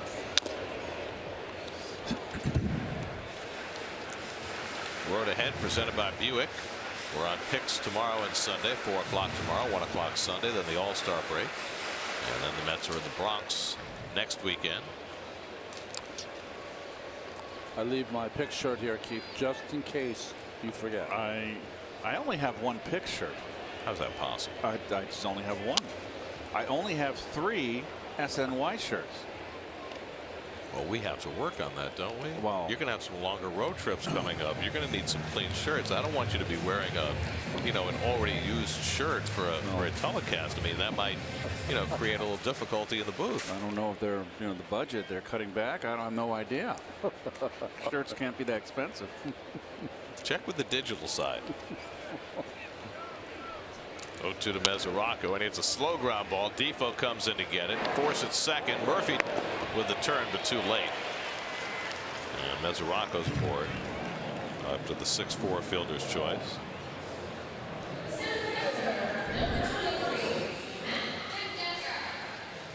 Well, Defoe comes and gets it. Murph gets a strong throw here, but not hit hard enough. Mesoraco, for catcher, runs well.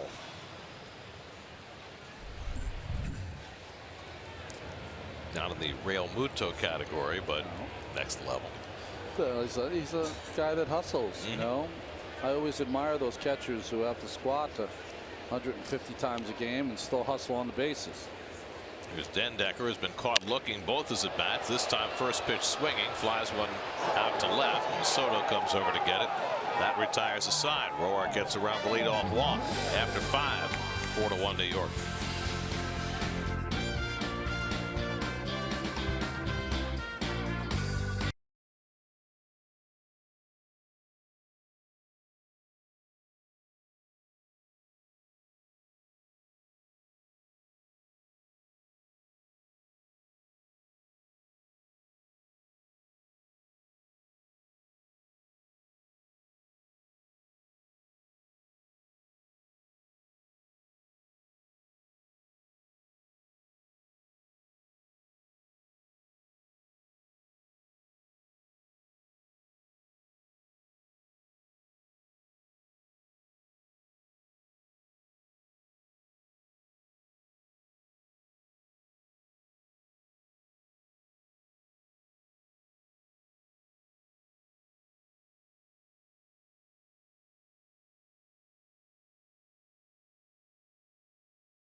Just gone off here at Shea Stadium.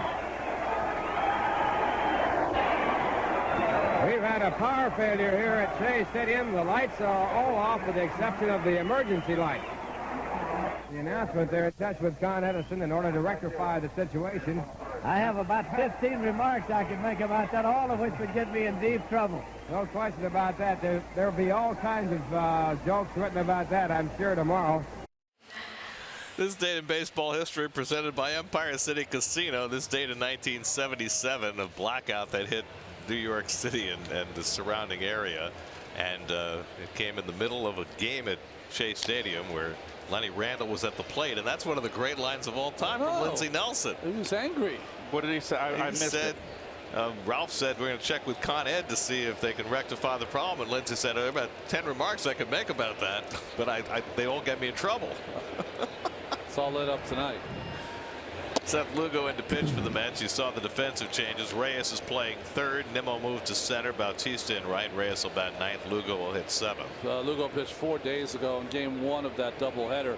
Went 2 2/3. Did not give up a run, a hit, struck out 3, but walked 4.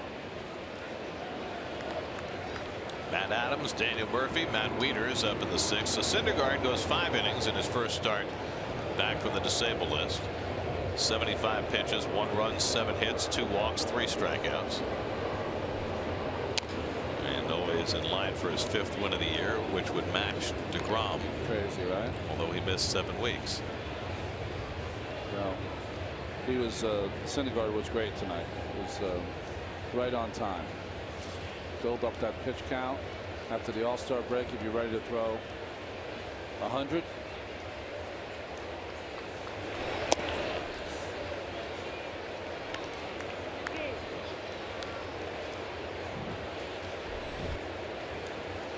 Murphy to follow.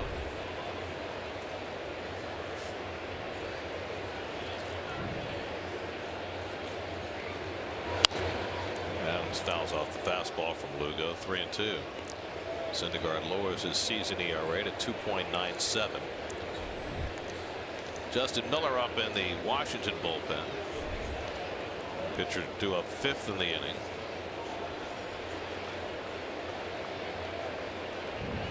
And Adams takes low ball 4, and yet again the Nats get the leadoff man on. That's 6 innings in a row. Let's check in with the studio. Justine Ward has another game break brought to you by your Tri Honda dealers.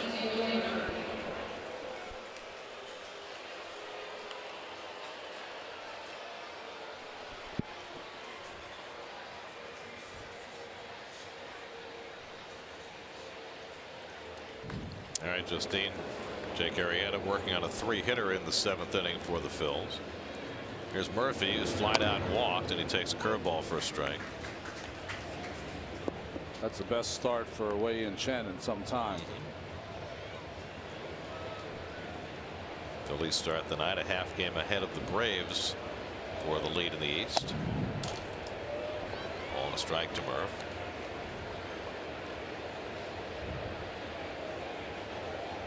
Braves are home against the Diamondbacks and leading 1-0 after 5.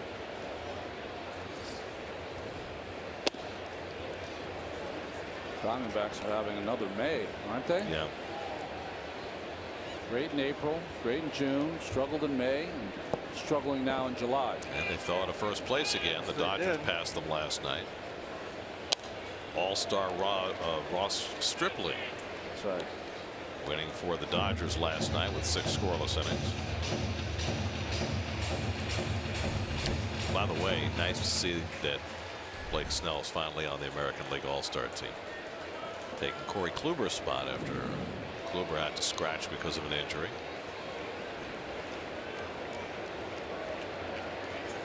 Two-two coming. And again, Lugo tries to pop him inside, misses. Now it's 3-2. Lugo in the last game he pitched against Philadelphia, very similar to this game in the first 2 hitters, trying to be so fine that he's getting deep in the counts. He walked Adams. Now he's 3-2 on Murphy with Wieters on deck. And Murph fouls one away. Murph's just a little late.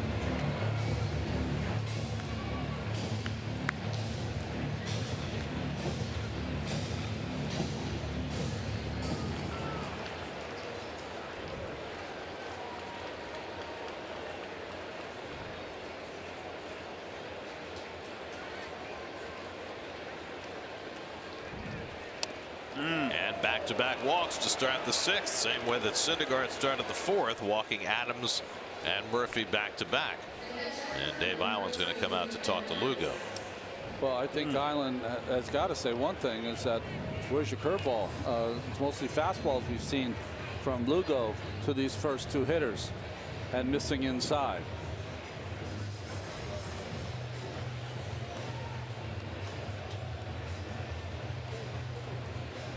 Drive around the majors presented by Audi. Chase Utley announcing his retirement today at the end of the season, 39 years old.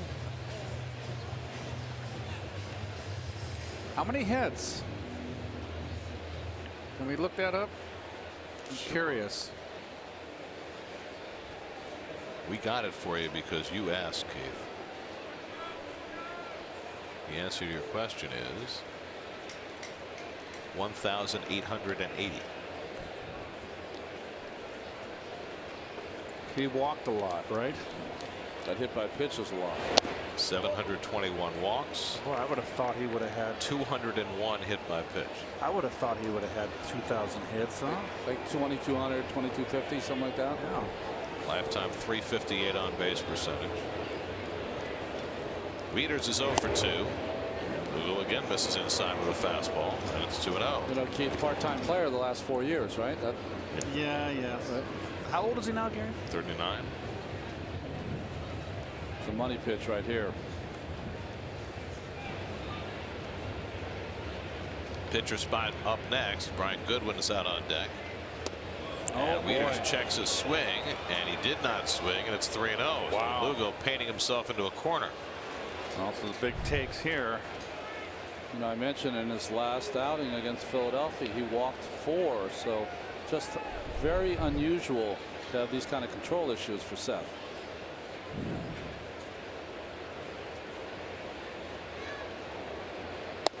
There's a strike. I mean, in that outing against the Phils, it was his 3rd inning when he walked 3 batters in a row. Right. And Gazelman had to come in and bail him out.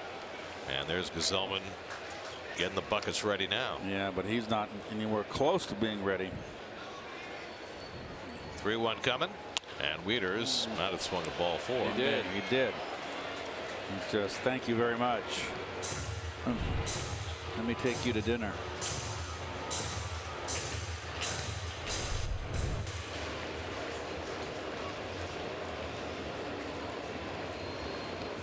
Adams at second, Murphy at first, Wieters at the plate. Doubleheader made in heaven. Double play made in heaven.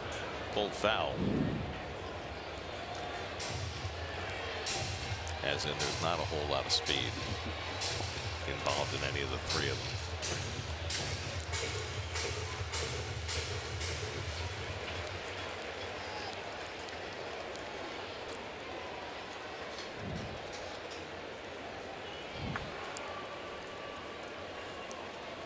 Again, the 3-2 struck him out. Lugo comes back from 3-0 to strike out Wieters for the first out. Boy, oh boy. 3-0, 3 straight fastballs. Last one split the plate. And looking for the downs. Big uppercut.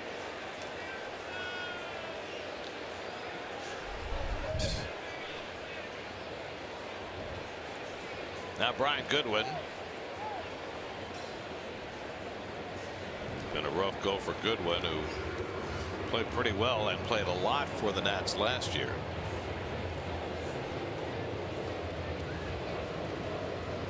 Well, he really played a lot of left field for Worth, who was out most of the year. But this year, with the emergence of Juan Soto, grab some pine. Yep. So 61 at bats for Goodwin this year.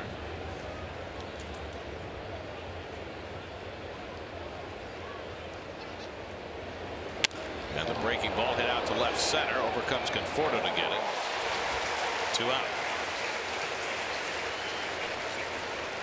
So Lugo 2/3 of the way to getting himself through this inning, but now he's got to negotiate Wilmer Defoe, who already has an RBI double tonight, the only Nats RBI.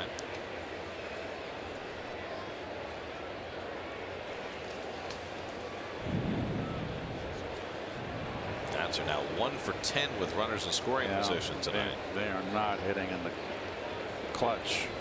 That was a good at bat though by Goodwin to hang with him. Yep. And Defoe takes a curveball away for ball 1. Defoe 2 for 7 in his career against Lugo. It's always good when you have a 2 Wilmer night. Where's Wilmer Font? Wilmer Font. He was pitching well for Tampa Bay till he got hurt. Not a lot of Wilmers on the major league docket. Half swing, and he went around on the curve, and it's 1-1. Made him look bad there. Good snappy Tom here.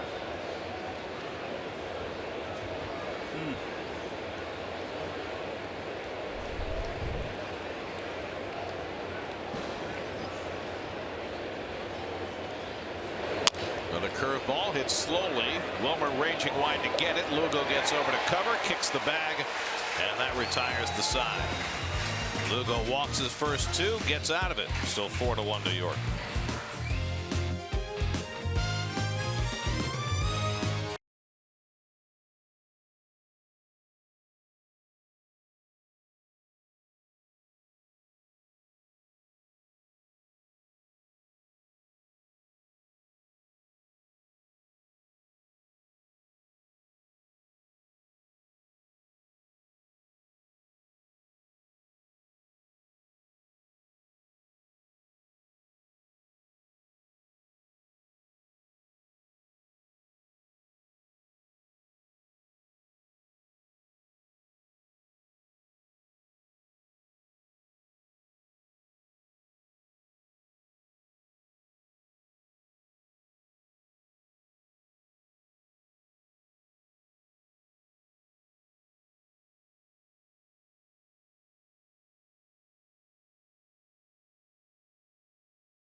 You gotta give me a dirty look at least. But you didn't do it on purpose. All new episode of the SNY.TV digital series, The Amazing Life, presented by Coca-Cola. Watch it now at SNY.TV/Coca-Cola. Justin Miller on in relief for the Nationals as we go to the bottom of the 6th. Miller pitched in AAA this year with the Syracuse team. Yep. You can see 5 wins. He's been their lucky charm out of the bullpen this year. 31 years old, former Tiger, former Rocky. Ahmed Rosario leads off in the home 6th. Slugs the first pitch out to center. Harper got a late break, gets turned around, and can't make the catch. It hops over the wall for a ground rule double. Had it not bounced out of play, it could have been Rosario's second triple of the night. Boy, this has not been a good night for Harper here. He gets turned around, and he's not a center fielder. 17th start out there this year. Rosario had a triple over his head in the second, and now a double. So Rosario's outstanding homestand continues. The only issue I have with the way players are used today, you know, they want to put people wherever they want because of the versatility. Doesn't mean they can play there. Right. Here's Reyes up for the first time. Came in on a double switch.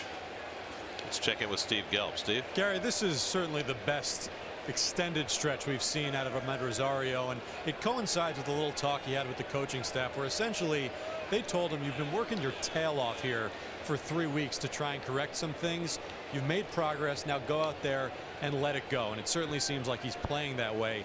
The other thing we've seen out of Rosario is an abundance of energy, really running on and off the field, keeping his head up, playing the game the right way. That's something else that they've noted with him over the last couple of weeks. Told him, hey, you're 22 years old. I know the season isn't going well, but you really can't let that drag you down. We need to see that energy, that right attitude from you at this stage, and he's brought it here on this homestand.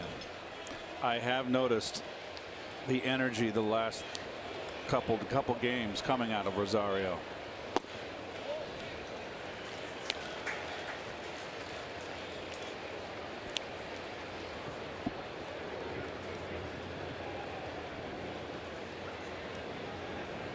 The binder is out.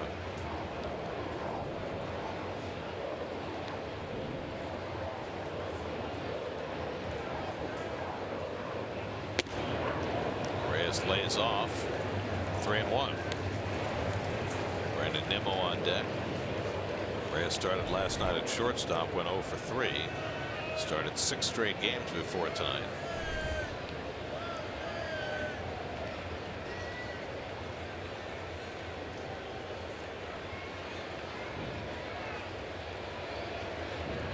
And Jose flies one out to center.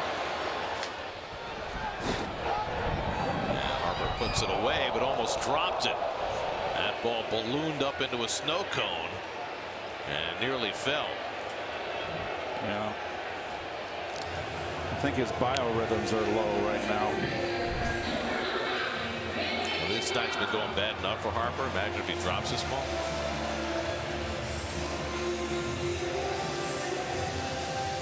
Gosh.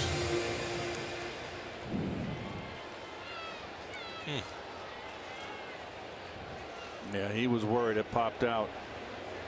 No. And just lackadaisical play.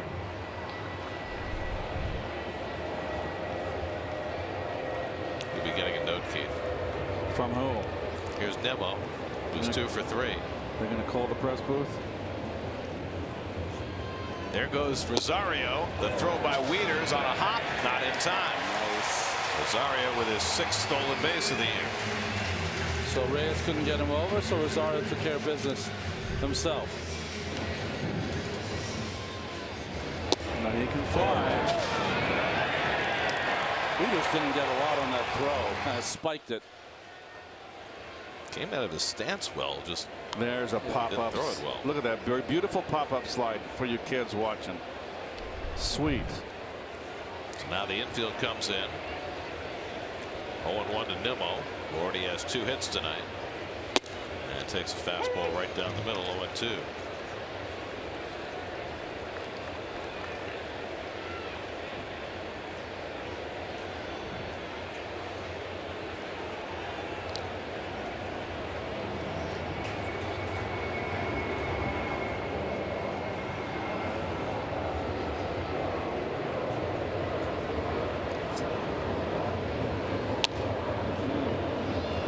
He was a hitter, Keith, when a pitcher takes a stretch with his back to you. No. Doesn't matter at all. Doesn't matter what they do. They got to, it's all point of release. That's the focus. At some point you got to present the ball. You know, I faced Louis Tion in spring training when I was a young kid with the you know, he turned his back to you with the whirly bird. And it didn't really bother me. And I was a young kid. That was fun. That game I played against the Red Sox with Louis Tion pitching against us at Al Lang Field. I was like 19 years old. But he's pretty straightforward. Yep. I mean, Valenzuela with the leg up in the air and the eyes up. That didn't bother me. 1-2 to Nimmo. Another high fastball out of the zone. 2-2. Tanner Roark wound up going 5 innings, allowing 4 runs, 8 hits, 2 walks, 5 strikeouts. Doesn't sound like much, but the way he started, he at least settled in and gave the Nats 5 innings. It didn't look like he was going to last 2. Now Matt Grace up in the bullpen behind Miller.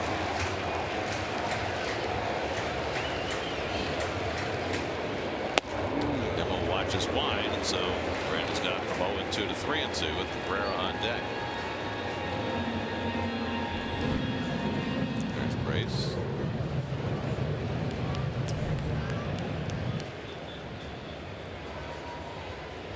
Could see a breaking ball here, 3-2.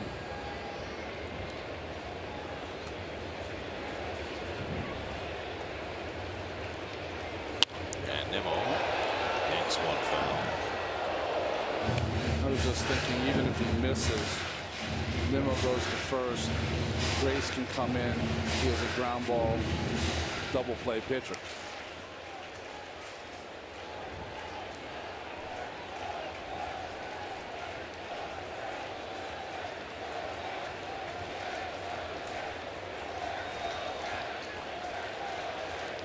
Eighth pitch coming from Miller to Nimmo. And he struck him out with a fastball.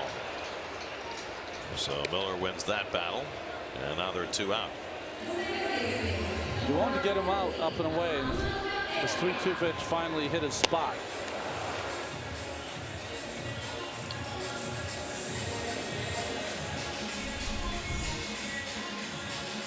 Miller getting a visit from the pitching coach Derek Lilliquist before he takes on Cabrera. I mean, you've got Cabrera at the plate, Bautista on deck, hard-throwing right-hander on the mound.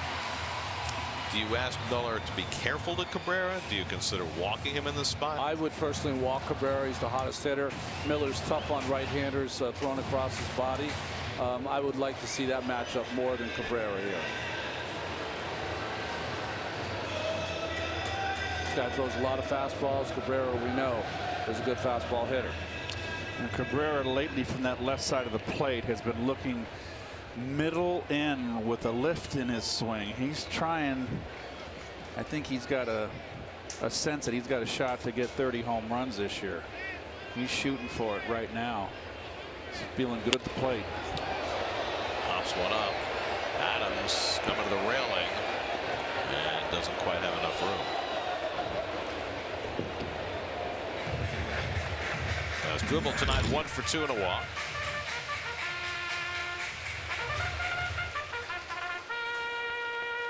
It's the Meadowlands pace. They have a race there, I heard, this weekend. Big night in harness racing. Yeah.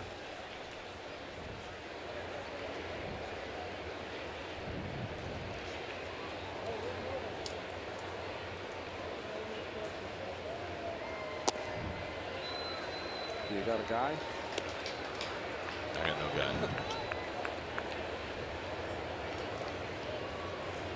There was a time, you know, when you and I were supposed to get in the sulkies. That's right. I put the kibosh on that because the closer we got to it, the more that was put on my plate. Well, you have a young child now, too. Couldn't handle it. Off the plate, it's 2-1 to Cabrera. You know, those horses are big, and those sulkies are really small. And I'm very brittle at this point in my age.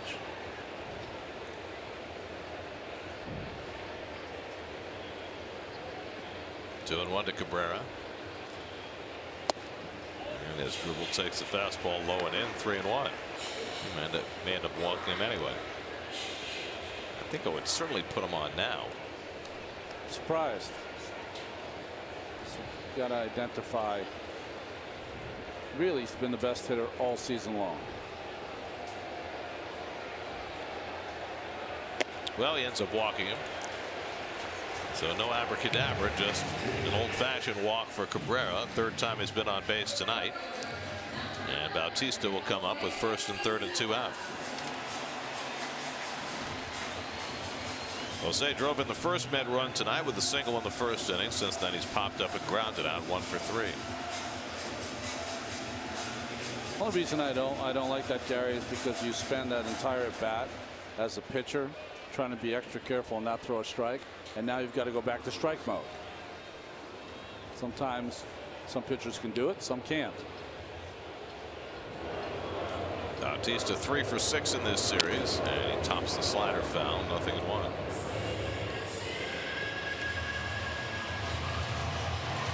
Starting to throw Bautista a steady diet of breaking balls, huh, Keith? Batista doesn't like.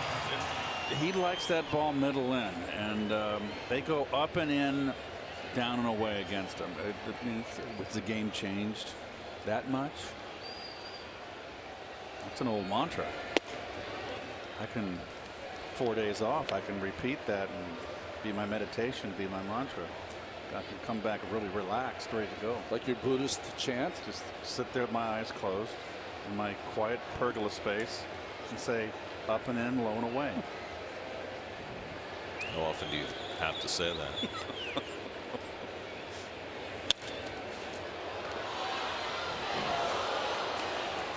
I mean, I've never been a meditation guy. You repeat it over and over. Repeat. You're not supposed to tell anybody your mantra, too.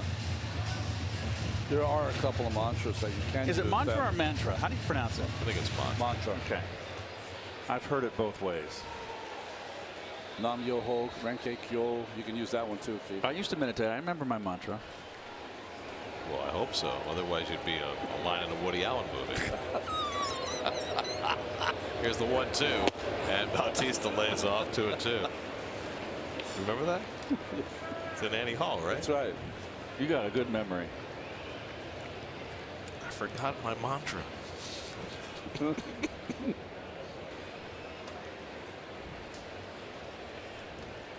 Rosario at third, Cabrera at first with 2 out. 2-2 to Bautista. Jose lays off and a full count. That'll put Cabrera in motion with Conforto on deck. Adams is going to continue to hold against Cabrera. I just don't understand this. We see it all around the league now. I don't get it. Huge hole on the right side.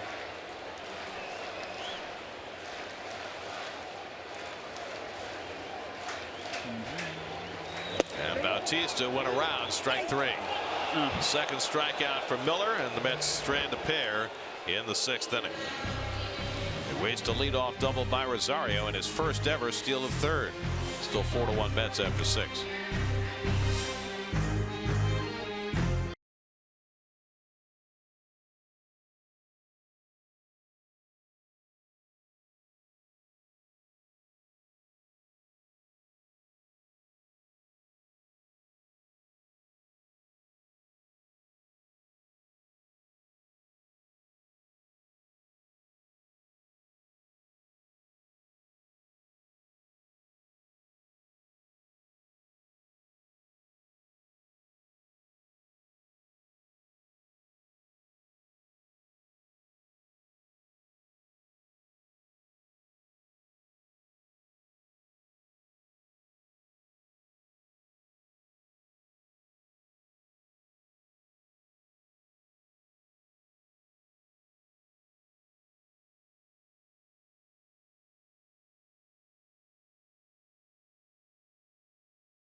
Seth Lugo hoping for an easier time of it in his second inning of work. After walking the first 2 hitters in the 6th, he was able to pitch out of trouble. Now he's got the top of the batting order in the 7th with Adam Eaton, who has 2 of the Nats' 7 hits tonight.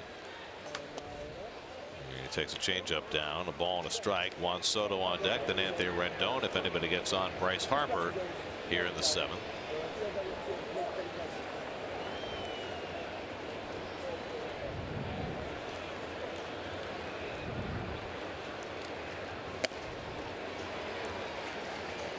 Tonight's starters brought to you by People's United Bank. Noah Syndergaard, 7 weeks on the sidelines, gave up 7 hits tonight, but looked pretty good in his 5 innings.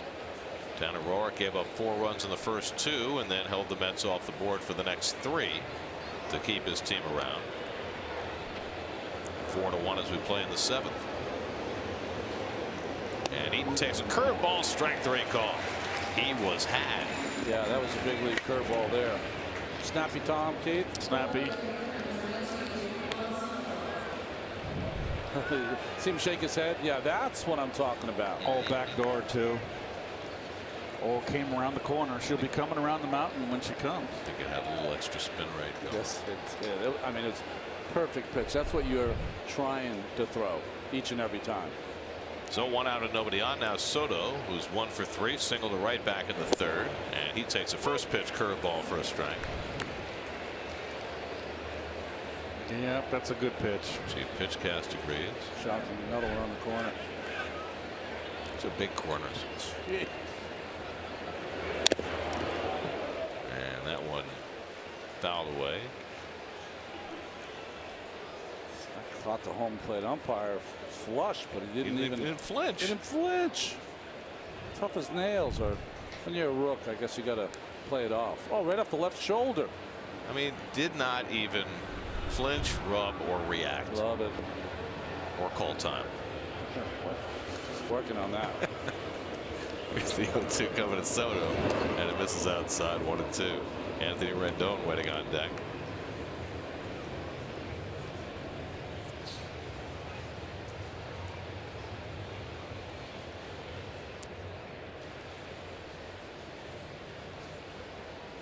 One-two from Lugo. And it's a little bit low with a changeup. 2-2. Lugo had to throw 26 pitches in that 6th inning. He's had plenty of rest, though. Hasn't pitched since Monday.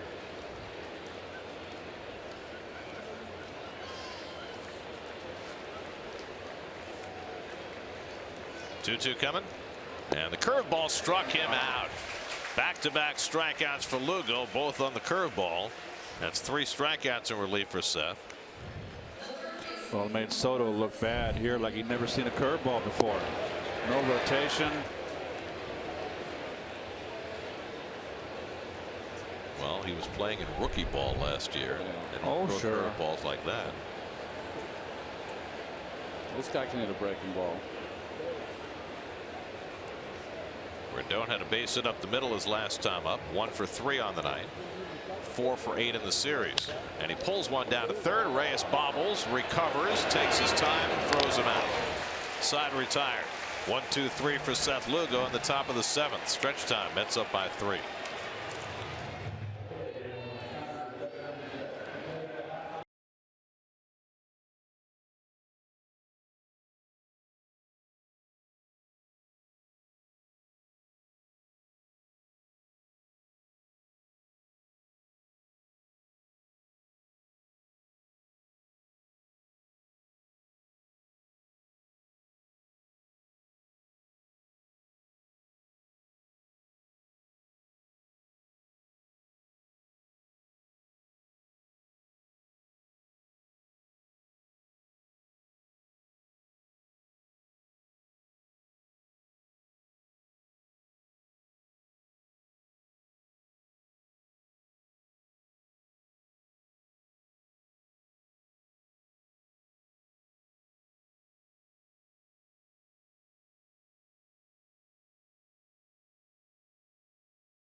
Brought to you by Memorial Sloan Kettering Cancer Center, dedicated to advancing cancer research, treatment, and care. More science, less fear. By the NYU SPS MS in Sports Business. And by the State Farm agent of the game, Steve Boyle of Connecticut. Contact Steve at agentsteveboyle.com. Did I read that properly? That was very well handled. That was not the easiest copy to read. There's a lot of, I was supposed to read the acronym, right? SP. Those would be the initials. I got nervous. NATO is an acronym. Yes. Okay. I thought they meant something. That would make them an acronym if they stood for something. If you read it as a word, then it would be an acronym.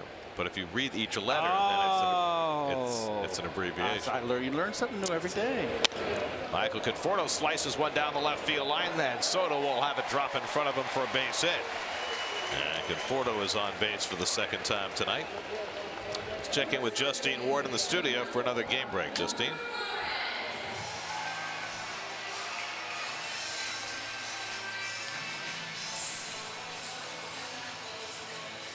Oh.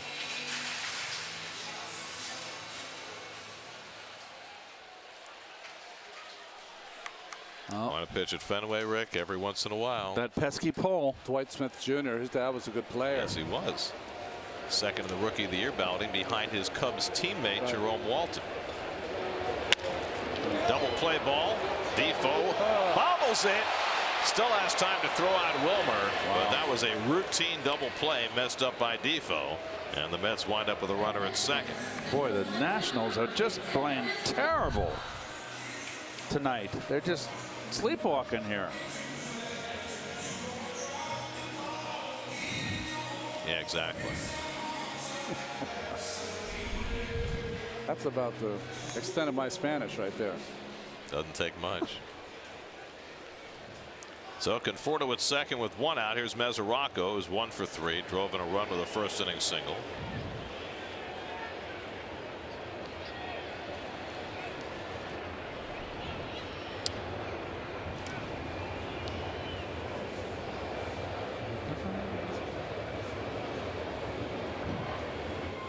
I mean, that's what Grace does when he comes into the game. He's a double play specialist.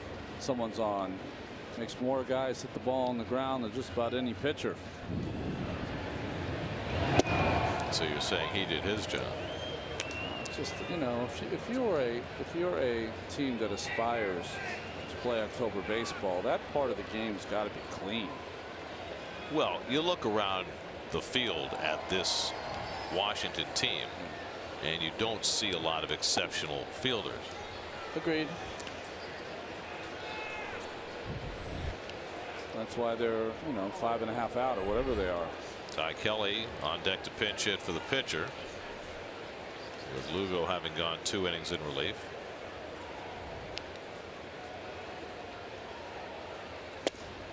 You know, you were talking about Mickey Callaway talking before about having good defense to back up your pitching. You know, plays like that are made. You know, this is a pitch count league, so you know, reducing pitch counts is so important for your starting pitcher, especially. Zellman getting ready to pitch the 8th for New York as Rocco chases a breaking ball, and that's the second out of the inning. Well, next 2 days will be on picks, so our next SNY telecast a week from tonight when the Mets open their series at Yankee Stadium. Coverage begins at 6:30 on Friday night. As for the city probables for this series, Zach Wheeler goes tomorrow against Austin Voth, yet another first-time starter facing the Mets. And Corey Oswald, coming off a good start in his last one, goes against Jeremy Hellickson on Sunday. Now Ty Kelly pinch hitting, looking for his first big league hit of the season.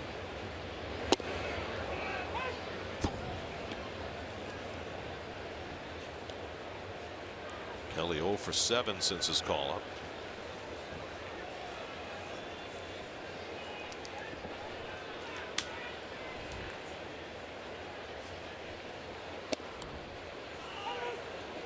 And Grace quickly ahead of him 0-2.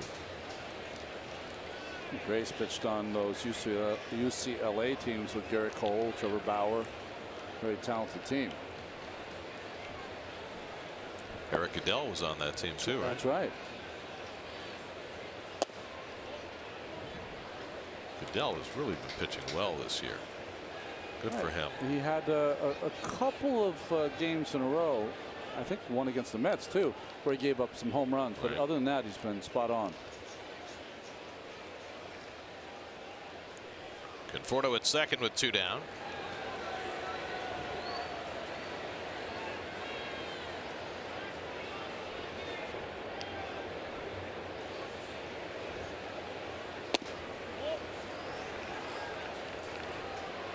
Ty is 9 for 49 as a pinch hitter in his career. Did a lot of pinch hitting for the Phillies last season.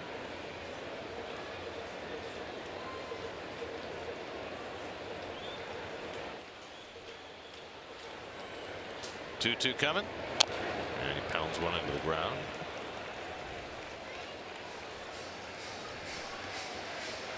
And the Mets put up 4 runs in the first 2 innings. They've had plenty of opportunities to add to that. But scoring runs at home has been a huge problem for this team.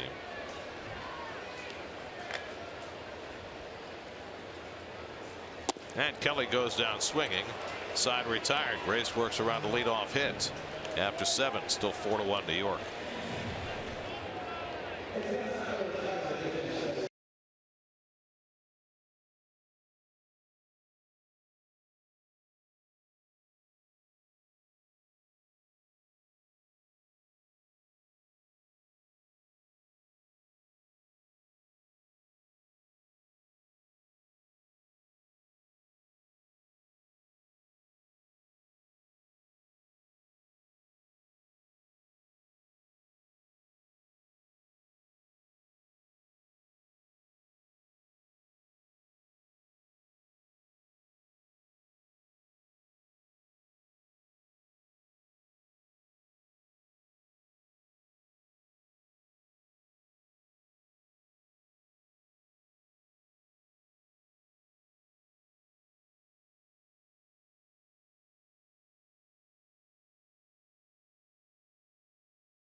The top of the 8th. SNY Super Slow Motion is brought to you by your Mercedes-Benz Tri-State dealers. Mercedes-Benz, the best, or nada. That's nothing. And there's your score right there. Mets jumped on the Nats early. Tanner Roark, 4-1, out hitting them 10-7. And here's your Coors Banquet timeless moment. Look at Lady Liberty, huh? How beautiful is that? What was that Hitchcock movie where the guy fell off the very top? You recall that one? I don't. Spy, was it not the 39 steps? No, it was not the 39 steps. North by Northwest? No. Gazelman in there. Bryce Harper leads off in the 8th inning. Bryce is 1 for 3 tonight and goes after a fastball. 0-1. Heavy lifting for Gazelman's got to go through the 3 left-handers. Gazelman's last outing was against the Phillies night before last. Worked a scoreless inning.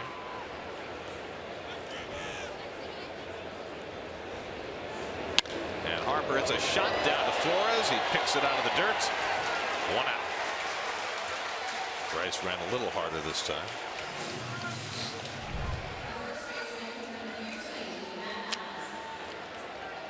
Nice backhand by Wilmer.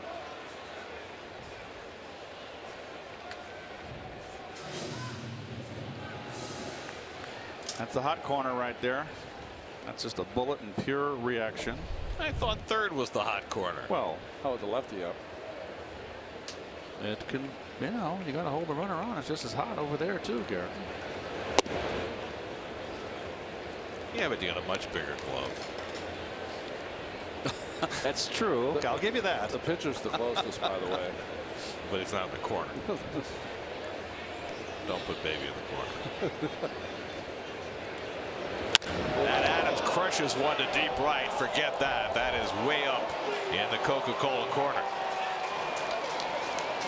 Matt Adams all over that fastball from Gazelman. His 14th home run of the year to cut the Met lead to 4-2. Boy, I like his swing. Just a simple take back and just drops the head. Well, there's no doubt here. He's a big, strong kid. His presence has allowed the Nats to miss Ryan Zimmerman just a little bit less.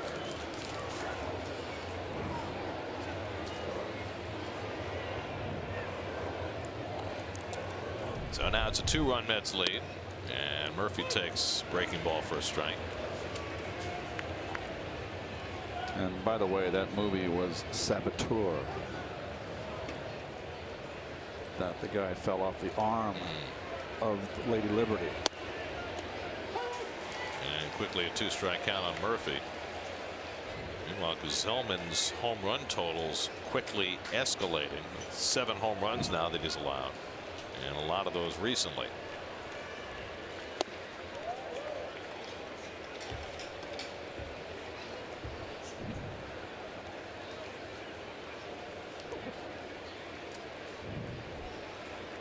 Murph has walked twice, flied out to left, 0 for 1. And he hits a comebacker, handled nicely by Gazelman. Has fun with it, and then throws on Murphy to a win. Styled it on him. Yeah, I don't really recommend this. He styled it. But what if he dropped it? This is the equivalent of sticking the basketball in his finger. My goodness. Well,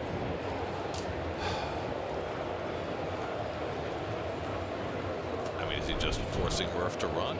no. I don't know what he's thinking. I mean, I could see Cologne doing that, right? Yeah. Well, I don't think Bart would do that. Come on, he threw behind the back.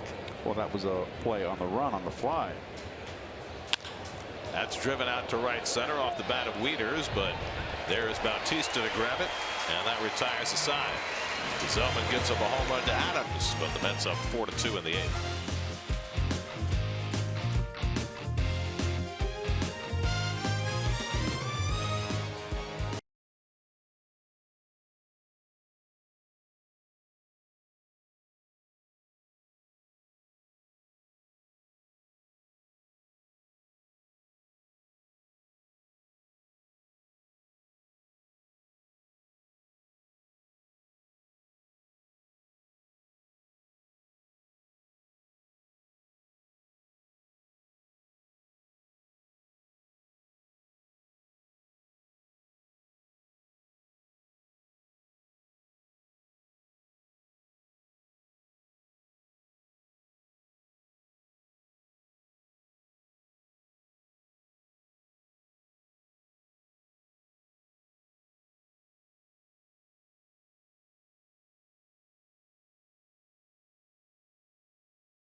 Mets scored 3 runs in the first inning. Noah Syndergaard had an RBI hit in the second, and those 4 runs have stood up as we head to the bottom of the 8th.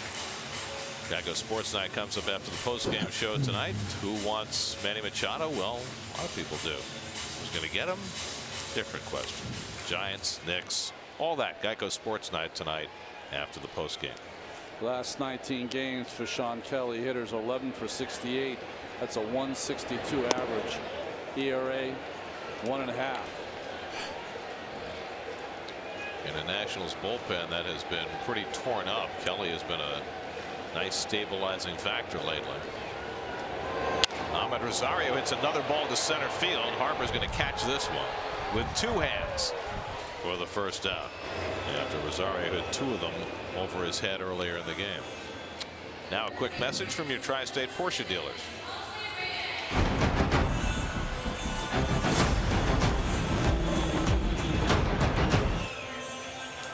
That's quick. 6 seconds, I'm told. Felt like a drive-by. Wow. Here's Reyes, who flied out his first time up, and he takes a strike.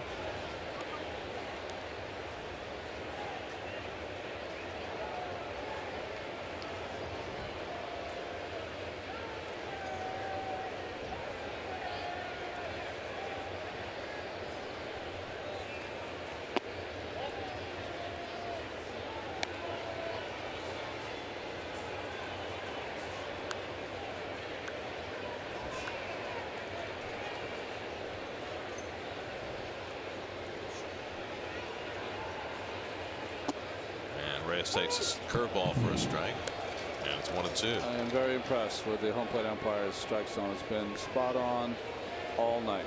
John Libka, first game we've seen him behind the plate. It's going to be a good one.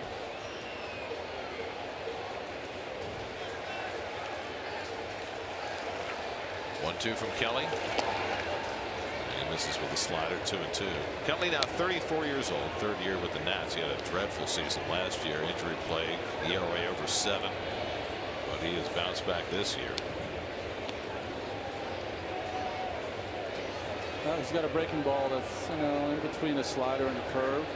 He'll throw that the majority of the time. And that slider misses on the back door. Full count.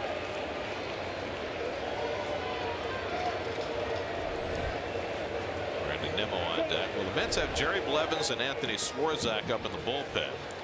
With Familia having worked each of the last 2 days, apparently he's not going to pitch the 9th inning today.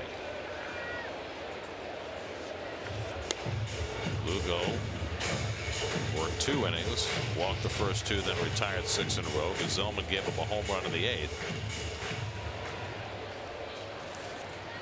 Nats have 8, 9, and 1 in the order coming up. That's the pitcher spot due to lead off, and they have an all right-handed bench. On the inside corner, and Reyes is caught looking on the fastball, and that's the second out. The correct call. This ball catches, I think, even though it cuts, I think it caught some of the plate. So if you have a right-handed pinch hitter and then the switch hitting Defoe and then the left-hand batters Eaton and Soto, how do you see that inning going as far as Callaway using his bullpen in the 9th? Well, first, I think he went to Gazelman first, you know, instead of closing with Gazelman, because he was going through Harper, Adams, and Murphy. So that's why he went with Gazelman first. He thought that was the toughest part. Now, if they get him 8-9-1, you're looking pretty good. If you get to Soto and Rendon, then you're talking about, I think, Swarzak. So you think Gazelman will start the inning? I think Gazelman will start the inning, yes. And then you just go lefty righty as you want to go. Well, you've got Blevins ready for the left-hand hitters. Maybe it should be the other way, the way Jerry splits have gone this year. I mean, it would be really hard, wouldn't it, to bring in Jerry to face Harper if it came to that after last night? That's why they're talking about it. He may just have to trust Gazelman and or Swarzak. Just off the corner to Nimmo, 1-2.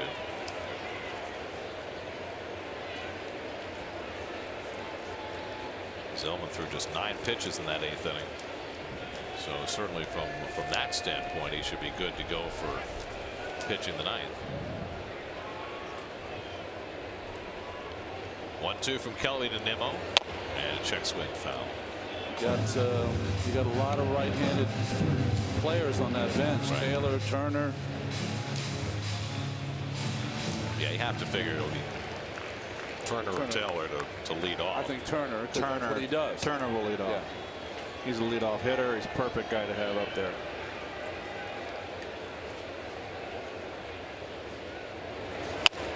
Toward the middle of the diamond, Murphy can't get there. And Nimmo's got his 3rd hit of the night. Boy, Murph really struggled to go to his right there on that ball. His knees are not sound. It looked also, Keith, as though he took a jab step to his left before he moved right, and he just couldn't get his feet going. And he hasn't got the strength. He just hasn't got the strength. That's what that's showing me. I think you're right, though, Gary. We've seen it with Murph. You know, he wants to cheat. There was a breaking ball from Kelly. He's thinking about that ball's going to be pulled from Nimmo, and it was up the middle. Couldn't react in time. So the Mets bidding for some 2-out insurance here in the bottom of the 8th. Cabrera's been on base 3 times with a single and 2 walks. He's 1 for 2. Nimmo with 7 stolen bases on the year would be a good time to go.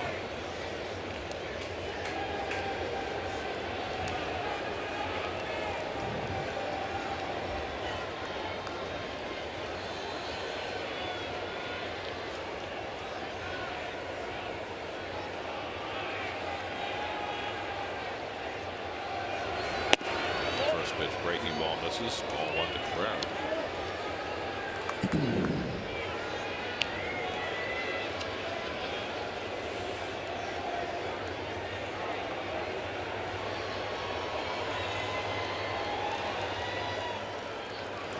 Cabrera just 1 for 5 against Kelly. And he fouls one back. 1-1. Nats have already got 2 scoreless innings out of their bullpen. Justin Miller had to work around a leadoff double in the 6th, and Matt Grace negotiated a leadoff single in the 7th. Now Kelly's given out a 2-out hit in the 8th. Phillies won their game. They shut out the Marlins 2-0. For the moment, they're a game up on the Braves. Jake Arrieta went 7 scoreless. Kelly's throwing a little harder than I remember him throwing. That's why he's been so good his last 19 games.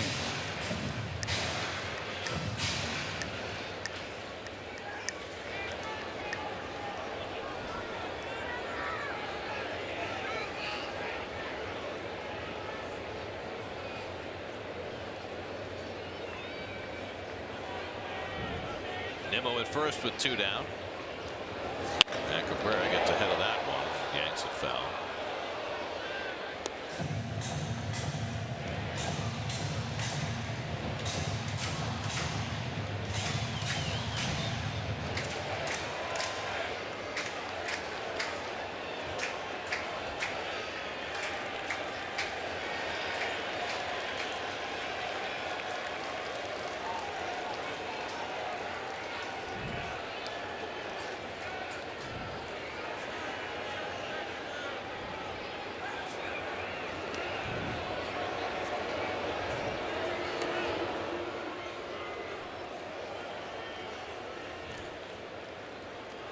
Cabrera 3 for 6 in this series, including a home run in last night's game.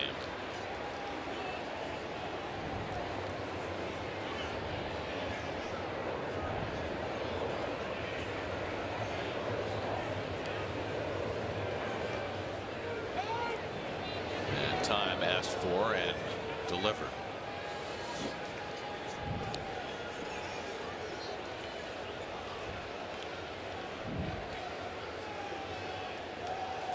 Lipka, for the rest of his umpiring career, will be very loud when he intends to give time.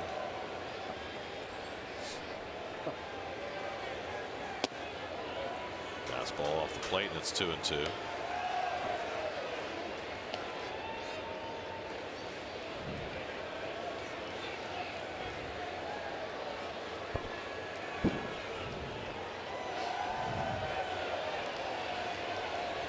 20 pitches already in the inning for Sean Kelly.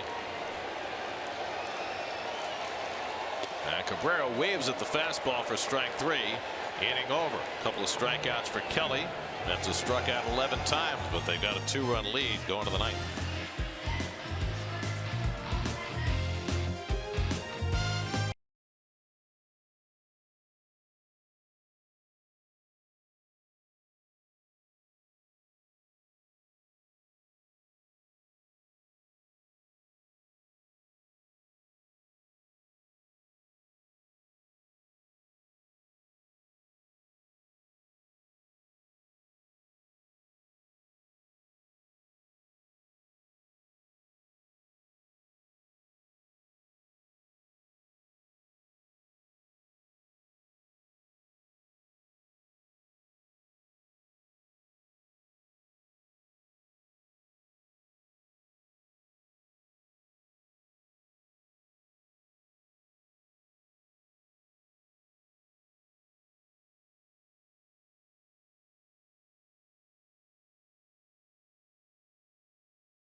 Ninth inning, Robert Gazelman, who worked the 8th, will work the 9th as well. Trey Turner pinch hitting, leads off and takes a fastball for a strike.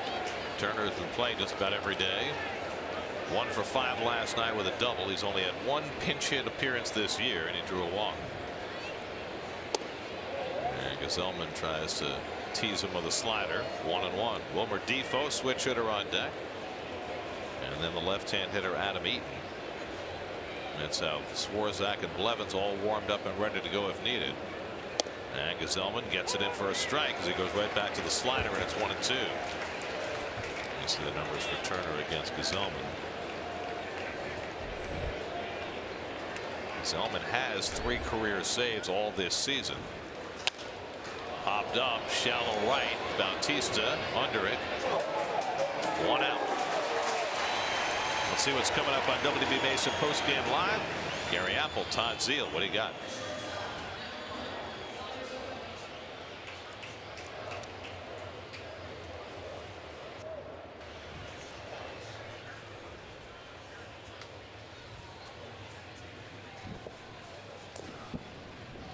All right, Gary, here's Wilmer Defoe, who's 1 for 3, has driven in one of the 2 Washington runs tonight with a 3rd inning double. Gazelman sails a changeup high for ball 1. I mean, you always want to go 1, 2, 3 in the 9th, but the key to this game is to go 1, 2, 3 in the 9th because the thunder comes after that. Soto, Rendon, Harper, and a fastball for a strike. 1-1. Gazelman has a 5-out save this year. That was against the Diamondbacks in May. He has not had a 6-out save. Another timeout. Family's going to ask him at home. Time, John? Put his hands up. And yell. Make sure he uses the right deodorant. And the curveball in for a strike. And Gazelman gets ahead on Defoe. 1-2. Using that slider a lot. Now maybe going to the curveball. Defoe 1 for 6 against Gazelman. 1-2 coming. Lifted down the left field side. That'll go out of play. Seth Lugo worked 2 hitless innings in relief. Gazelman gave up a home run to Matt Adams in the 8th to make it a little closer. But now hoping to close this game out.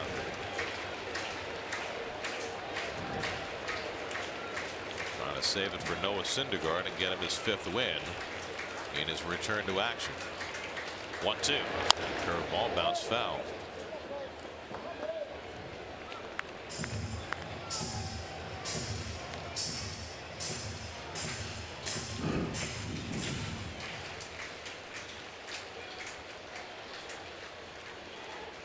As Rocco moves inside. And Defoe moves his feet. 2 balls, 2 strikes. He's got good movement on that pitch inside to the lefties.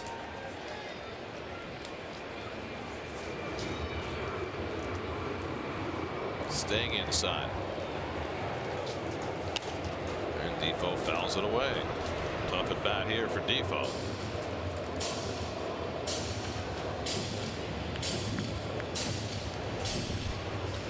Eaton on deck. Nats 2 runs, 8 hits. The Mets 4 runs, 11 hits.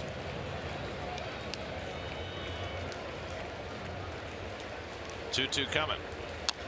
He fouls away another fastball. 8 pitches deep in this at bat and still going.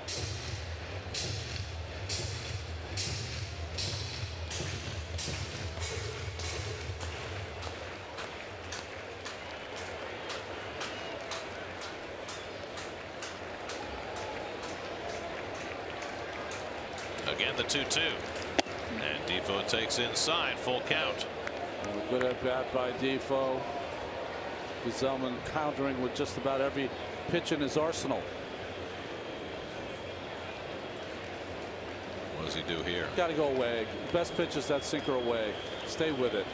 Make him put it on the ground. He gets it in the air to right, but not very deep. Bautista is there. 2 men down.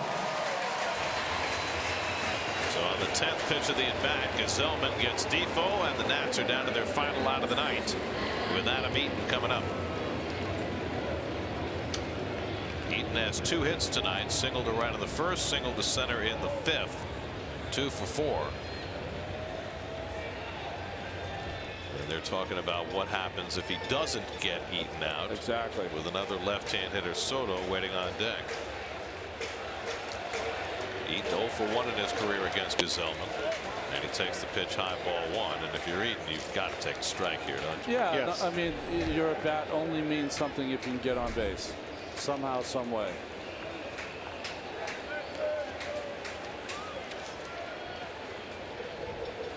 But he swings and lines one into center field. In comes Nimmo to make the catch, and the ball game is over.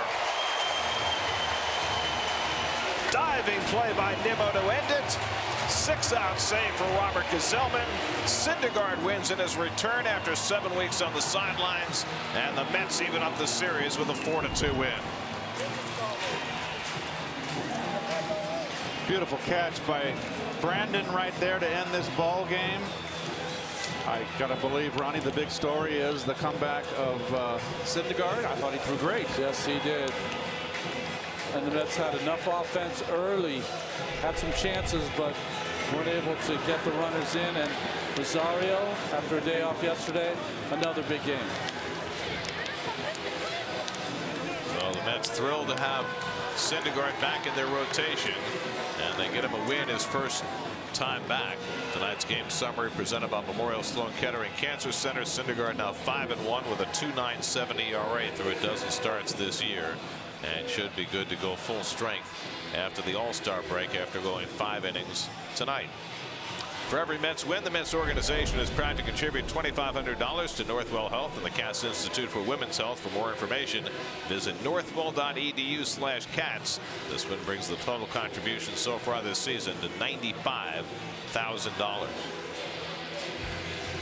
Mets score 4 in the first 2 innings, and their pitching makes it stand up. Syndergaard, Lugo, and Gesellman combined for a 4-2 Met win. We'll be right back to Citi Field.